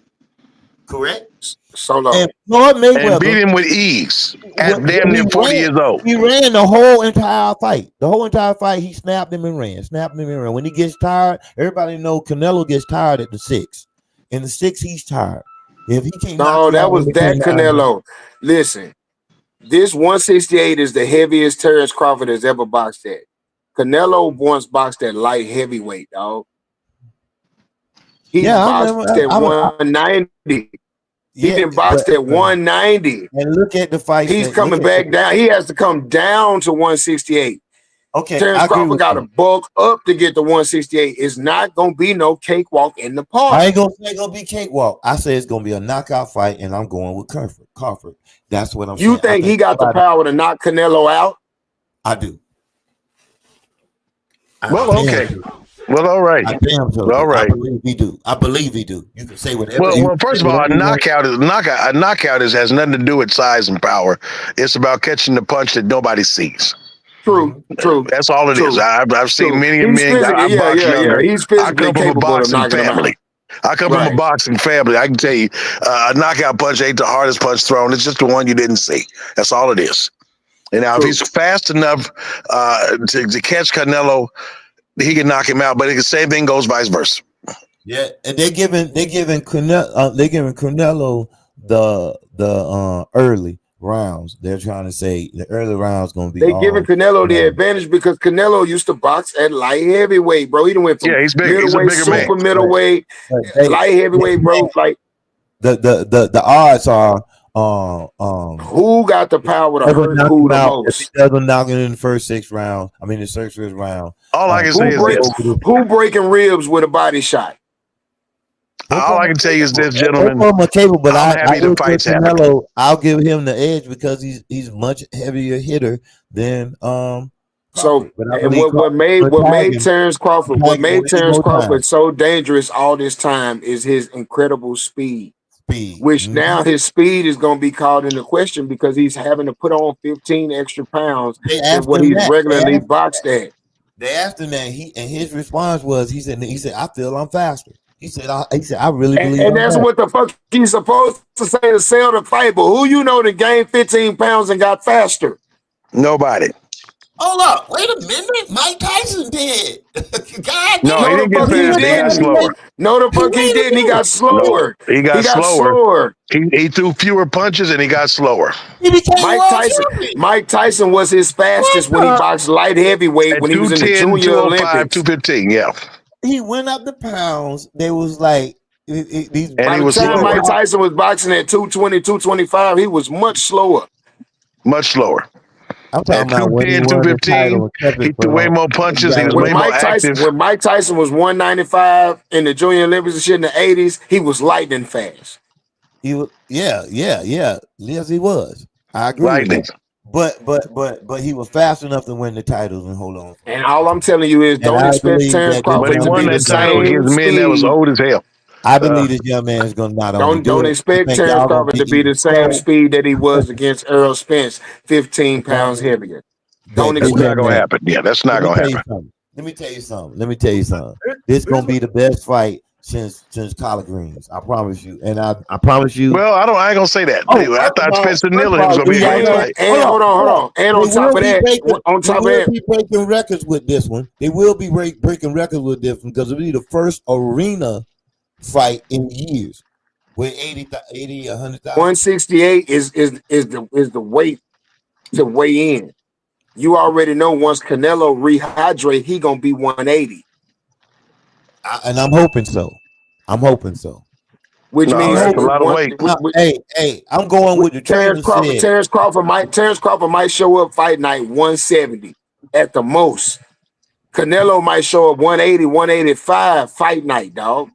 Yeah, and I'm here to tell you, brother, that I believe I'm gonna call you at the 7th round when Canelo's in the corner, breathing hard as shit. Like he was with the last fight. They were talking, damn, you've been giving out round the 6th round. And that's why that young boy like, yeah, I'm going to knock his ass out. 7 or 8 rounds. Gentlemen, I'm out of here. Y'all have a wonderful one. Oh, okay. Before you go, I have one question for you. 80. Yeah. You seem to know a lot about sports and you into the sports. Where does baseball rank on your list of priorities as it pertains to sports? Baseball is definitely, it used to be high, but now that the number of black athletes have went down, so has my view of it. Fair enough. So right now you don't have a team, like you don't have. No. The Braves is my team. The Braves have always been my team. Even before I lived in Atlanta, the Braves have always been my team. And of course, the Giants, boy, y'all having a week, ain't them? Boy, y'all just got big boy Devers. So there's a whole thing going on with that. But I know baseball isn't necessarily being followed. But yeah, man, what made you a Braves fan? And then we'll go ahead and get you up out of here. I just got a couple things to say about baseball after you leave. Of course, they had one of the greatest black baseball players of all time. Henry. Yes, sir. Okay. Yeah, and then later on they had Gary Sheffield, they had Deion Sanders. They was, and I know Sheffield, that's my man. So they was balling. Brian Jordan. They had a squad, dude. I mean, they was the deal in the 90s. Otis Nixon. Yeah, they had a great team. Dave Justice. Hey, Ernest Winthrop. Yep. Leon Spink. What was that first baseman name? What was the first baseman that was real good? Black guy. Earl Wilcox. No, Murray. What first baseman played for the Braves? Eddie Murray. Eddie Murray. Yeah. I mean, that's why Braves have always been my team. Always been my team. I loved Eddie Murray and Coming to America. Yeah, he sure was. He was good. See, but no, that, and then even hockey too. I do hockey because I'm from Denver originally. So all right, bye, AD. Don't be a hater. We all young people, young man. And only that, but I played all sports. So it was. I started off football. I was boxing. Did you notice that the whiter the sport got, the whiter his voice got? Well, you played cricket? No, he was like, yeah, because I used to hoop, I used to play a little football, you know what I'm saying? But I enjoy baseball, and lacrosse, I play hockey, and I noticed that, guys, like the pickleball, it's phenomenal, you guys. It's really wonderful. Shuffleboard is my next sport. Yeah. Me and the wife later on. Me and the wife are going to play a little badminton, at the country club, guys. A little squash. You guys ever play squash? With that pigskin, that football. I play that football. Shit, we can go hoop. We can run three. We can run three. We can rock, nigga. Yeah. Nigga. Yeah, nah. Shout out to AD for pulling up for us. I didn't last the whole time, but it's definitely fun. I hope you don't mind coming back on at some point in time. I'm not going to take AD. But I definitely had a time, and I just got, y'all already know I got to fuck up the mood a little bit because I had a nice weekend. I got to go to this place called Rickwood Field, which is where Willie Mays came up. And Willie Mays' field is still being used as a Major League Baseball field in some instances. This past week, it was used for an East-West Classic in which we were able to interview, work with, and talk with a lot of our, let's just say, some of our baseball celebrity legends, such as Mr. CC Sabathia, man, Prince Fielder. Man, there was a whole bunch of cats that we was able to have a good lot of fun with, man, that came out to honor the Negro Leagues and things of that sort, which I thought was hella dope. In fact, what did CC say? How the arm feel right now, man? I saw you throw, I saw you feel. The arm is good right now. We're gonna see how I feel in the morning, though. I saw you about to pick up a bat. Any chance we might see you? I know you're gonna hit a couple out the park. I was Tony early, but then my body failed me, so I ain't got it. But how you feel? You proud of your team, man? They represented. I know you and C.Y. was talking trash on MLB. Now you gonna talk trash? Does he owe you anything? What should he do now? No. It's 1-1. We got to do it again, right? We got to run it back. We got to come back. Okay, we got to come back. You think the city of Birmingham got what they deserved today, man? The rain finally went away. Did the people get what they want? I hope so. I mean, we did this for the people of Birmingham, for this baseball community. It's so rich in history that we have to keep coming down here, putting on for this community. So please let us know what we can do better and come out and support us next year. Hey, well, congratulations on your Hall of Fame induction. We're going to keep on watching, man. Thanks. Keep that on. So CC look good, man. CC look good, man. He looking good. CC taking that Ozempic. Yeah, Ozempic. You know, people lost weight before Ozempic. Like nowadays, it's like if a motherfucker lose weight, not that goddamn fast. Well, I mean, how long have been CC? I mean, he just was inducted. I don't know, man. When niggas that used to be fat certainly get like little heads and small arms, but they still got that gummy bear in the middle, I'd be like, that's that Zempic. That's Zim. Yeah, man. This was like a really, really dope event. And this is one of the ones that I think that I give credit to MLB for putting together, because this doesn't have to happen. Like, this is literally an all-black event. So how you get all down on the field like that, my boy? Conducting impromptu interviews with your phone with no press pads. That white girl stuck your ass down on that field real good, didn't it? Some white girl, he be like, "Hey, white girl, get me." Just like a nigga. My nigga got all the way down on them people field. Yeah. I mean, you know what I'm saying? I mean, you weren't the only one, you know what I'm saying? I spoke with Prince Fielder. I got to talk with Dusty Baker. Dusty Baker.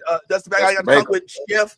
Look, in fact, here are some of the folks that were on the field, some of them that played. If you look closely, you'll see CC, Prince Fielder. You got Xavier Scruggs.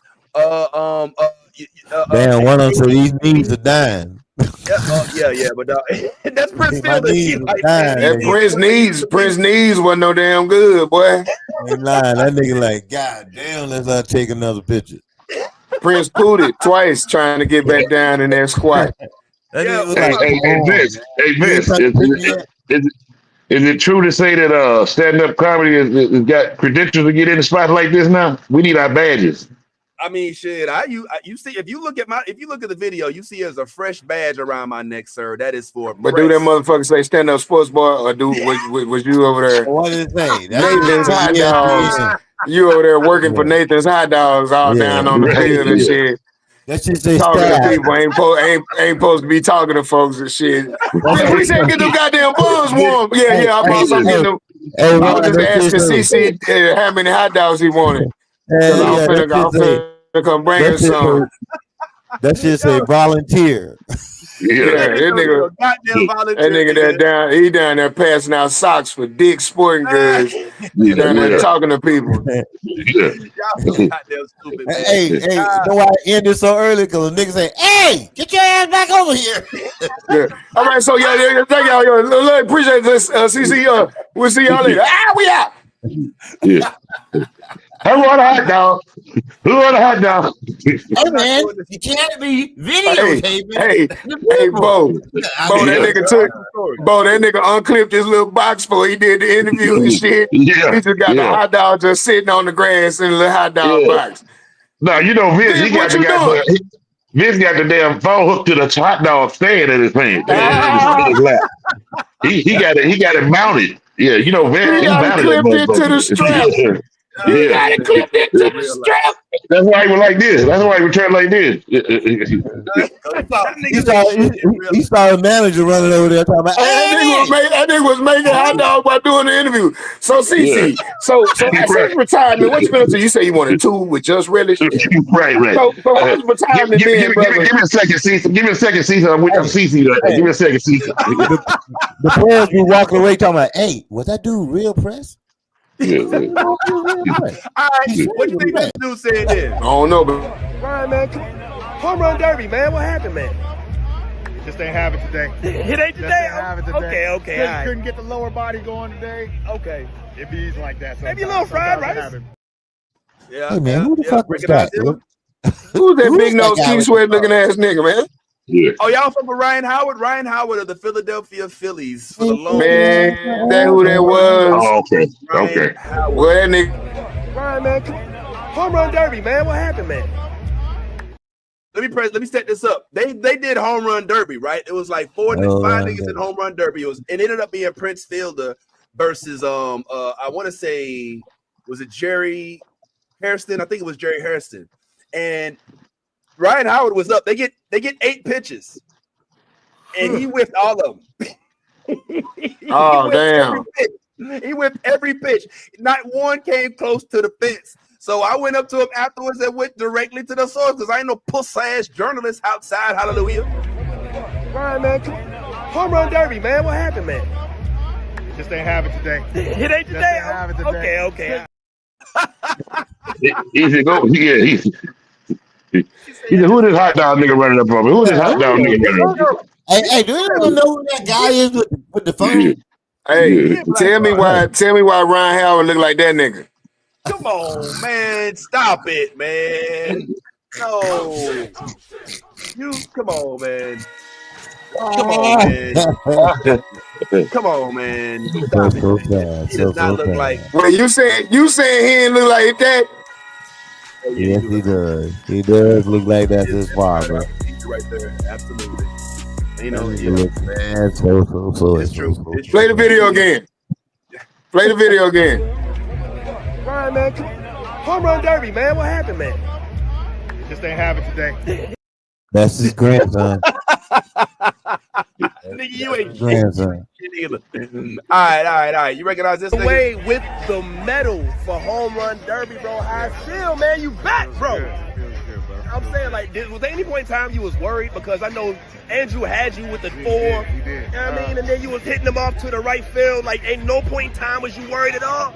I mean, a little bit, because, I'm going against Andrew. So, I mean, anytime, he has, 400 homers? Yeah. So, I mean, he's one of the greatest. So, it was tough. But you knew you had it, though. And how you feel, man? Your team, man, they pulled it off, bro. You proud? Oh, man, it's awesome. Awesome feeling, awesome field.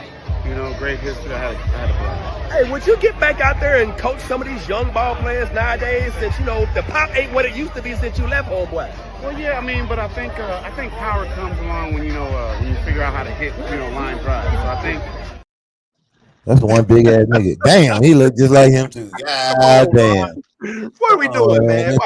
Every nigga get reduced to a soul glow advertisement. Like, that's what we at. But nah, man, that was Chico the Boys just then. Prince Fielder over there looking like Chico the Boys. Yeah. Oh, wow. You looking like Chico the Boys? Wow. I think he was definitely. Got what you were saying. By the way, Bo P, are you all right? You said somebody came to the house and you back. So I'm just making sure you I had some business to take care of. But let me ask you this. Y'all watch the college baseball? The college baseball championship? Yeah. I watched it. And guess what? A black pitcher won the MVP. Mm-hmm. No, not black player. He wasn't the pitcher. He wasn't the pitcher. I think he's like a outfielder or something. He won the MVP. Brother. Yeah. What the brother his last name and I forgot his last name. Yeah, you doing it, Bo P. Before we go down the list of cool things to talk about in the world of sports, the only little segment I had is I wanted to rap, if it's okay with you guys, about something that happened over this weekend that I thought was real interesting. Oh shoot, I did that too early. Hold on a second. That I thought was real interesting. And this is what I'm talking about. The Dodgers played the Padres, and this is no longer like some little bitty thing. Like now it's gotten to the point where this is literally a fist fight. In the playoffs last year, the Dodgers played the Padres and damn near lost. The Padres had them up 2-1, and then they had to come back and win 2 games in a row just to be able to advance to the ALCS and then ultimately be able to go to the World Series. Excuse me, that was the ALCS, so to go to the World Series. But now they still got beef to the point where their best player, the Padres, Fernando Tatis, got hit with like 3 pitches by the Dodgers last week. And so the Dodgers got retaliated against by the Padres. And so when you hit one of the star players from one team, guess what the other team got to do? They got to hit your star player. So they was hitting Tatis. So they started throwing balls at Shohei Ohtani. And Shohei Ohtani, I don't think is accustomed to that. But since he is not a real person and it's AI, took him like a champ and he even walked over to the Padres bench and said something. I don't know what he said. I would assume it's like, y'all motherfuckers know I pitch, right? Because I'm going to come back when I get back on the mound. But this shit was crazy. I don't know if y'all are really, really up to it. But let's just let this dude kind of break down exactly what happened real quick so we can get a better idea as to what I think was pretty exciting over the course. Yeah, I saw it. Mm-hmm. Okay, yeah, man, because it was crazy. Let's go. Oh, shoot. October. There is a decently large size drop from his production when he was pitching to when he was not pitching. Are we still saying that he is elite level? Absolutely. You're talking about a dude that hit 44 homers and had 95 RBIs. Okay, that may or may not been the clip I was talking about, but you get the point. I was trying to say, like there was like a legit whole ass real ass. Niggas is on their solo shit today. Niggas is like everybody that caught a little solo-itis today. Yeah. All right, I ain't gonna lie. Yeah, move on to the next segment, nigga. You fumble. Let's go on to the next. You fumble. Next segment. Thought I would be able to just go to yeah. But the bottom line is Nah, next segment. Next segment, nigga. Next segment, nigga.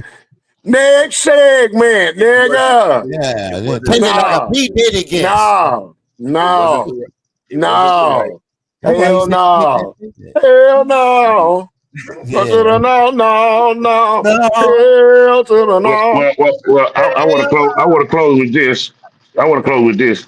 Sticking in the vein of baseball, do y'all think that the Spanish players in the league and the Mexican players in the league and the Colombians and Venezuelans should start kneeling during the national anthem? During the national anthem? Yes, I do. What they do. That's what I'm saying. Yes, I bet they won't. I feel like this on that. I feel like this right here on that right there. I feel like everything that we went through, because they're gonna have Mexican lives matter coming out real soon, because they literally in Florida by the Everglades, there's a place where they are literally going to put a housing for immigrants that they go snatch up, and it's fit to be the most viewed thing people have ever seen in their life, and people just gonna see human beings being taken and put into these cages, all because they're not from United States. So yes, I think they should. Boy, miss me with that bullshit. I bet you they won't kneel at the baseball game. The American anthem gonna turn into Ice Ice Baby. Play with them white folks if you want to, nigga. Play with them white folks if you want to, nigga. Play with them white folks if you want to, nigga. I don't even know if because like I'm not sure how it works, Bo P, with regard to work visas. You know what I'm saying? I mean, it ain't about that. It's about what they doing to your people. It ain't about the damn work visa. You living good. You're a baseball player. You living good. But it's like Colin Kaepernick. He was living good. He didn't have to do what he did. I'm saying, are these guys so patriotic to their own homeland that they go, fuck it, I'm gonna just turn my back to that?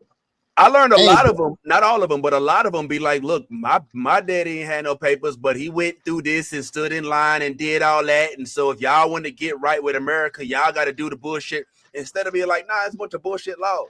Like there's an invisible line that y'all trying to Hey say. man, we can't decide which laws is bullshit after you done broke them. Yeah, you don't broke. I can tell you right now That be half our fucking problem. That be half our fucking problem. You want to complain about the legitimacy of a law after you done broke it, but you use the laws to your benefit when it works for you. The court system is some bullshit till you want to sue a motherfucker. It's fuck the police until some crime happened in your neighborhood. Then all of a sudden now you dialing 911. You know what I'm saying? Your home get invaded, nigga pull a pistol on you. Now you want to know where the cops at. You know what I'm saying? Somebody in your hood gets shot. Now the violence is senseless. Now the robberies don't make no sense when you getting jacked up at the motherfucking ATM. But until then, the police need to mind their motherfucking business, and it's fuck the police. Niggas need to pick and choose. Pick a side and stay there. Pick a side and stay there. However, you can't say to me, okay, listen, you can come to the border and we will give you a year worth of asylum as long as you register here. But within that year, we might pick you up and say you illegal. If you've already told me that I'm good for a year with asylum. Like, that's what I'm saying. Hey, there are bullshit immigration laws that literally exist. So, I just say that. And guess what? And guess what? You could have stayed where you was at. No, because a lot of them can't. A lot of them can't because of the what cartel. The fuck you mean? Okay, so get and niggas die every day. The fuck that mean? Niggas die every day over here. What I'm saying is they want to leave. We can't pick up and go where the fuck we want to when we want to. What I'm saying to you, hold on, because there are laws that say you can. There are laws that say you fucking can't. But you don't have. Like, you don't have people. Hold on. Just like when that black woman went over to the Middle East and got into it with them people, started raising her fucking voice and shit with them people and shit, and they locked her ass up. And everybody talking about. That's a terrible example. I'm gonna make the example make sense. Just like from Dubai. No, just when the sister went to Dubai and got into the disagreement and shit over the, I think it was a car accident or something like that. Got to raising her voice, unaware of the motherfucking laws, got her ass locked up. Like brother Ellis right now that was playing ball in the Middle East got caught with some edibles and a death penalty over there in the country that they have him in right now. Hey, bro, you can't be somewhere else talking about how them folks need to operate their goddamn laws. If you wanted to be over here that bad, then you could have acquired legitimate residency. What you cannot do is be over here illegally, and then when they decide it's time to boot your ass out, now you mad. That's just like if I say, Vince, you can come stay with me. Hold on. If I say, Vince, you can come stay with me until you get on your feet. And then one day I'll come home and the refrigerator empty, the sink full, it's stinking that motherfucker, and you digging in your feet on the couch talking about, what's up, bro? Hey man, you know what? I know I said you can stay until you get on your feet, but it's time for you to get your shit and get the fuck on. Nah, yo, you and if anybody's that's not people gonna be like, Ron, you wrong for putting Vince out. And then there's a couple of people that's gonna be like, well, Vince, you do know that nigga was letting you stay there out of the kindness of his heart. And the kindness ran out. And if you wanted to legitimately stay there, you could have been putting something on the bills. You could have been paying to legitimately become a fucking full-fledged member there. Which is what a lot of the immigrants are doing with their tax dollars, which is what a lot of the immigrants are actually doing. You're not doing that with your tax dollars. You do it by going down to the naturalization office and applying for motherfucking... A lot of immigrants don't have social security numbers, but they have them that start with 9, which means that they're taxpayers. They don't even get tax refunds, but they work. They get W-2s, they get 1099. And all that is just because that's your income. That has nothing to do with becoming a citizen. That has nothing to do. That has nothing to do with the citizenship process, Vince. There's a lot of folks that do not work, that do get paid by the government, that also are not getting kicked out. But there are people that are working, that are contributing to the schools, to the highway system. None of that has nothing to do with becoming a citizen. Let me go back to your analogy, because this all sparked from me saying there are bullshit laws, and I do agree. I do think that they're right, and I agree with you. Yeah, if you know what it is up front and then you decide to break that law, that's on you. That's why I don't get mad at the government for me having charges for weed, because I knew, even though it was dumb that weed was illegal, it was still my decision to smoke it. It was still my decision to have it. It was still my decision to have it in the car when I got pulled over. Those are decisions that I made, but I still think the law is dumb. Just like when laws for child support, right? Like if you have a baby and you're working, but a woman is just mad at you and decides, you know what, I'm going to make you susceptible to the government, just because I'm not necessarily getting what I feel I should be getting, even though I'm paying you well over what the government's going to ask me for, just like they did with 50 Cent, then yes, there are some bullshit laws. The fact, so it doesn't mean that it's not a valid point that yes, you made this decision, but it doesn't necessarily mean that the laws that are on the books are always the best and most beneficial. And I agree with you. And I agree with you. But what I'm saying is you can't fight the law on the pretense that it's bullshit after you've already broken it. You can, but you shouldn't. I agree with you. That's a faulty defense. Why? Well, you're being held accountable for breaking this law. I shouldn't be held accountable to begin with because it's a bullshit ass law. Granted, but you're still being held accountable for it. Yeah, well, all right. Like there's some that $92 million in taxes Mexican paid last year. They don't care about that. No, they don't care nothing about that because it has nothing to do with the naturalization and immigration process. That has nothing to do with the to become a citizen. And a lot of times, the people that are being deported don't even have an application on file to become a citizen. You was just in this motherfucker operating willy-nilly. Look, number one, I don't have a dog in this fight. You know what I'm saying? So I'm not necessarily here caping or capping. At the same time, look, let's not sit here and act like all laws are great. Okay. If my daughter, nobody said that. Nobody said that. Okay, listen. If my daughter, right, wants to go to school and open up a book about Marcus Garvey, unaware that this new administration has made that illegal, then we have the right to be mad, bitch, moan, and cry, and then go scream about it. That ain't got shit to do with what we talking about. Let me say this. Now, say I don't remember the day he gave them to get out of the country. I don't know if he gave them a deadline or he just started overnight, like this is what we're going to do. Even so, if he gave them a deadline to get out of the country, and they said, well, we get locked up if we go to the airport because we don't have the right credentials. How are we going to get out of the country? We can't get across the border. You're going to lock us up. You're going to know who we are. He didn't give him a deadline. He said, like, by this time, all y'all need to be gone. It's just one day. I don't know if that happened or not. But I'm saying the government did offer amnesty. They said if you leave right now on your own volition, you can come back. But if we catch you, we're gonna put you in the you can't come back list. Yeah. And people are just taking that risk. Like, all right, let me ask you this. Are they picking people by names that they have a list of, or are they just going around picking up groups of people when they see them? They just going around rounding niggas up, dog. If you make a phone call, papers. If they doing it like that, then some of them they don't have lawyers. They're gonna be in there forever. No, well, to Ron's point, and I'm not trying to side with Ron because I disagree with the fact that the laws are what they are and it's just how the way it is.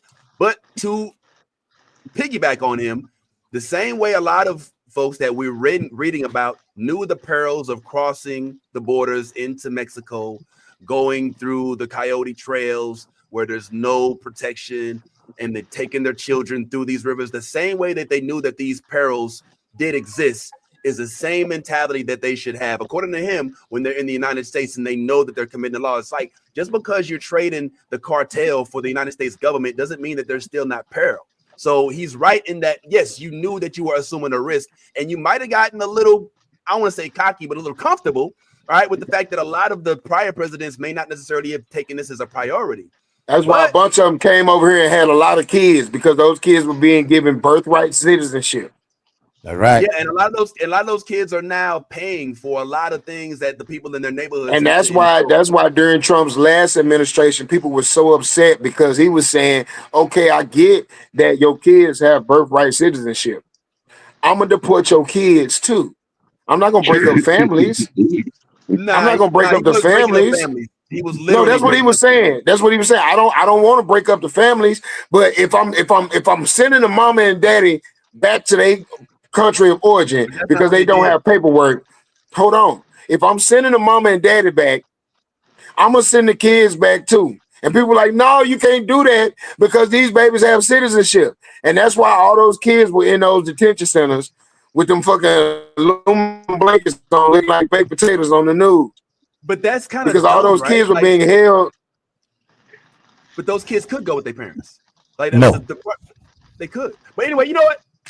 This has gone left. But it's not the government's fault.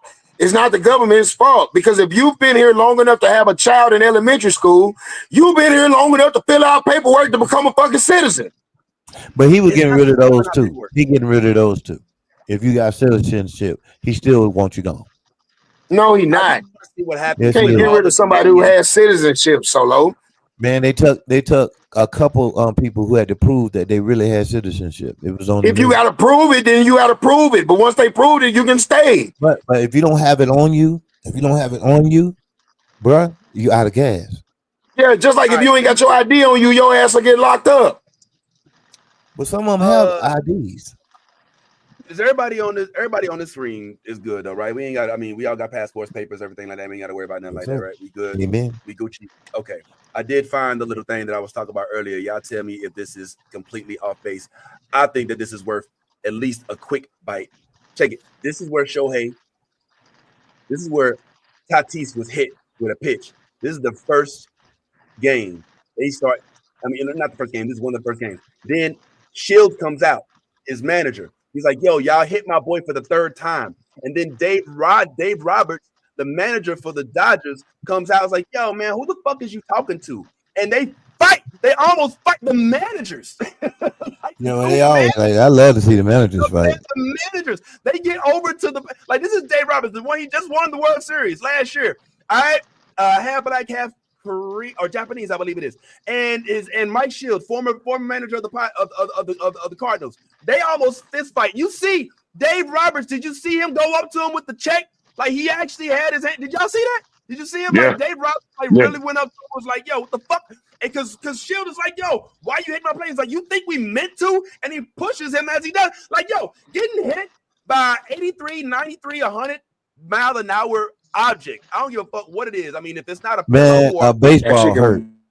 Hurt like fuck. That shit can break bones. And then Dave Roberts told Dave Roberts, let's take it in the hallway. Dave Roberts told, let's take it in the hall. Let's take it in the hall. He did. He said, yo, let's take it. Yeah. Boom. Like this. Come to the tunnel, motherfucker. No, fuck all that doing that shit on TV. Come to the tunnel and let's get down. I'm gonna talk to you later. What Dave say? I'm gonna talk to you later. This is a rivalry that's real. These are the managers. Now they're the leaders of the team. So how you think the team? Oh yeah, we can talk about it, motherfucker. Oh yeah, we can talk about it. I love seeing old white men get riled up. 10 minutes. I'm gonna see you. Yeah, I'm gonna see you. 10 minutes, motherfucker. I'm gonna see you. Ass out there. Yeah. Come on. This is real. Okay. This is shit. I love it, Bobby. Look at it. Yeah. Yo, both managers were suspended for one game. I think that maybe Roberts got off easy because he actually did initiate contact with Mike Shield. But this is happening in the world of baseball. This is happening all over the world, brother. They call it. Next thing they knew, they have to hit Ohtani. They have to hit him. You got to hit him because who's Boy, they say that ball came 100 miles an hour. Go back. Did you see that radar? Yes. They say that ball hit him and it was 100 miles an hour, hit him in his shoulder. Ohtani had to wave his team off like he was like, nah, blood, go ahead, stay back, blood. Nah, blood. Nah, 100 miles an hour, nigga. Under the shoulder. That's baseball. And then he That's baseball. Yo, and see how he waves his team down? He's like, nah, don't even come. We good, man. Nah. We gonna squash this. So you know that's baseball. You know that's what the pitcher had to do. Yeah. And so but he just took it. Yeah, but then he goes up to the team and is like, yo, so y'all like to hit niggas with pitches, huh? Right. I will see you again. That was my throwing arm, hoe ass nigga. You know I catch, right? You know I get the ball next, right? You know what I'm saying? And now Shohei, he's a peaceful guy. He shakes Luis Ariza's hand and everything, and he's not out there trying to like cause a bunch of shit. But this move right here was so ballsy to me. This motherfucker just got hit by 100-mile-an-hour pitch in his shoulder, inches away from his face. And he's standing on first. That's some Japanese shit. That's some Japanese art of war shit. Come look your opponent in the face and said, very good. Now Very my good. turn. My turn. Right, exactly. You will see me again. Yes. I love it. I love You know, it. they polite. And he got his hand behind his back. You will see Yeah. me And his hand You again. possess the claw of the tiger. I possess the wind of the dragon. Yeah. I love this. This is the stuff that does not get spoken about, in my opinion. Like, these niggas literally cleared the benches for the coaches, the managers rather, to have they beef. And it's the players that stop the managers from fighting each other. That is baseball. I ain't seen that happen in too many other leagues as of late. And that, Look at ladies and all gentlemen, these. Look at all them thugs. All them white thugs out there Hey, ruining the hey, sanctity of the sport. Vince, when he went back to the dugout, he was thinking about pitch hitting for Otani. He looked around. Everybody put their head down. Well, you know it's coming. they You would know have it's been coming. smart. They would Yeah. have been smart. They were winning the game by like 5 runs. Otani he didn't need to bat again, but he's trying to get his stats up. You know what I'm saying? He wants the Yeah. homers and all of that. But this is just me loving the Yeah. game of baseball, seeing that it doesn't. See, I don't even think all of y'all even knew about that. And that's what Yeah. I'm saying. Like, if they would put that stuff on ESPN, I feel like some folks might be like, "Oh, what's this baseball shit all about?" But anyway, Now, that's just now is that because of his culture to be calm and you know, respect the game You for want what to it know what is? I Because baseball, he respect the game. He played over there in Japan. They probably had that same rule. You hit mine, I'm gonna hit you. You know that's coming. Yeah. I don't Yeah. know. Yeah, his thing I'm is, if we really finna scrap, my nigga, it don't take all that hooping and hollering and rah-rahing and shit. Let's get to it. Otherwise, Yeah. continue the game. Right. You think they like take 2 samurai stores and walk 10 steps and then turn around and do some old Ninja Gaiden shit with each other in Japan? I don't know if that's the case, but I don't think that the Just like culture old boy said, if we really gonna do it, come meet me in the tunnel. Ain't no need in showing out on TV. They Come meet me over here. Doc ain't no pussy. This ain't his first time putting his hands on another manager too. Like, Doc is not here to fuck around with y'all. Yeah, he gonna smile, he gonna dance with Ice Cube and all that other shit. But when it comes, look at his stance. That's a real Man, nigga go stance. pull up a That's clip. Go real pull up a setup. clip of some managers fighting for real. I'm sick of watching all that belly bumping and fast walking. Maybe next week, man. Wasn't no goddamn fight.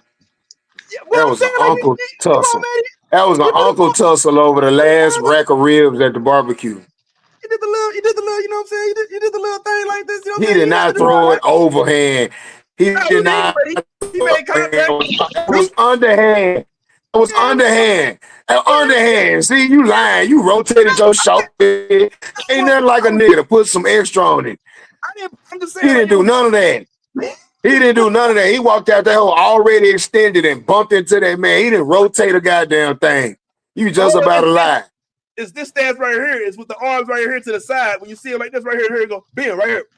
Yeah, nigga. Nigga, what? Nigga. All right. We get it, man. We get it. You putting 100 on 10. I was saying about the college baseball championship. I saw a lot of black players in the colleges now playing baseball. It's a lot of teams got good black players on it. Yeah. Yeah. Playing the baseball. It's not bad. It's getting better, but it's still obviously low. But I get it, and I'm not even mad at it, and it is what it is. But either way, we got all right. Take this Christmas present and wrap it up. I think we're gonna go ahead and call this one for the day, y'all. Unless Solo, are you trying to say something? I can't tell. Are you on mute? What's going on? Yeah, we got a show. We got a show Thursday night here in Atlanta. If you're listening, you're from the ATL. We got a show right here in Atlanta Thursday night. Come check us out at the Steel Bar and Grill. The Steel Bar and Grill. Yeah, right here in College. Steel Bar and Grill. Right here in College. Bar and Grill. How long have I been off?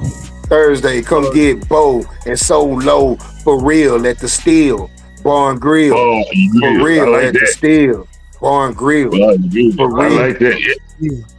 Every Thursday night. Dude. Every Thursday night. July 3rd. On the way out. Speaking of. Go check it. Go check it. So check it, baby. I guess they niggas. Explain something to y'all. I'm gonna tell you like it always is and is what it's gonna be. It's gonna always get down. Salute to the one and only OC. Them boys won. I'm out of here. Okay. And Black Ron, anything to go out on, homeboy? Yeah, speaking of Oklahoma City, man, Oklahoma City, I am in town July the 3rd. July the 3rd, catch me at Bricktown Comedy Club, Oklahoma City the 3rd, July the 3rd. I'm in that thing. Tulsa, July the 5th and the 6th. We in there. Bricktown Comedy Club, Tulsa. Come see me. Bricktown, OKC. Bricktown, Tulsa. July the 3rd, July the 5th and 6th. I'm in the building. Pull up. Hey, I forgot to ask you, Black Ron, you just did riddles, did you?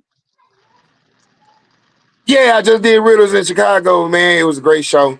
Awesome crowd. Shout out to everybody that pulled up and showed love. I had so many aunties that pulled up in the building. Shout out to all my Ernestines. I love y'all so much. Come see me. Oh, yeah. July the 3rd, Oklahoma City. Yeah. Tulsa, the 5th and the 6th. San Antonio, the 12th. Yeah, we got some things going. Come see me, baby. July. It's going down. Yeah, I do got something I got to announce. I forgot. You know what I'm saying? Yeah.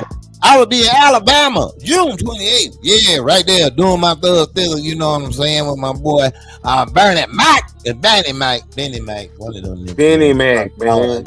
Yeah, you always doing this. But guess what? I'll be there.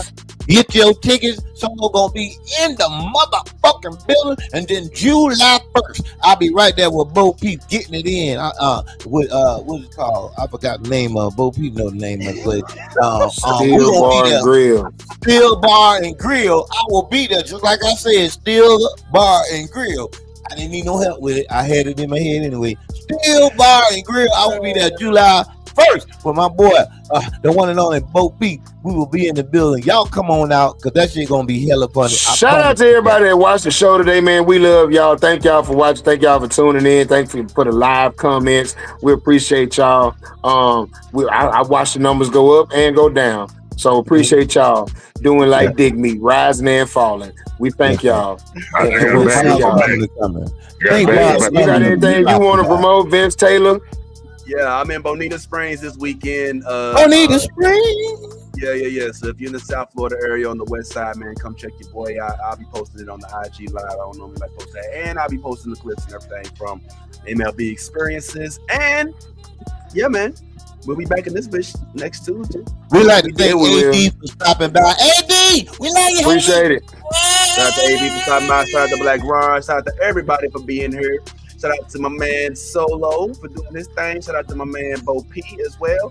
Obviously, Black Ron Ty isn't here today. Myself, but all of us right here at the Stand Up Sports Bar. We appreciate each and every last one of y'all for watching, tuning in. Make sure you like, share, comment, do all that good stuff. Thanks again, AD.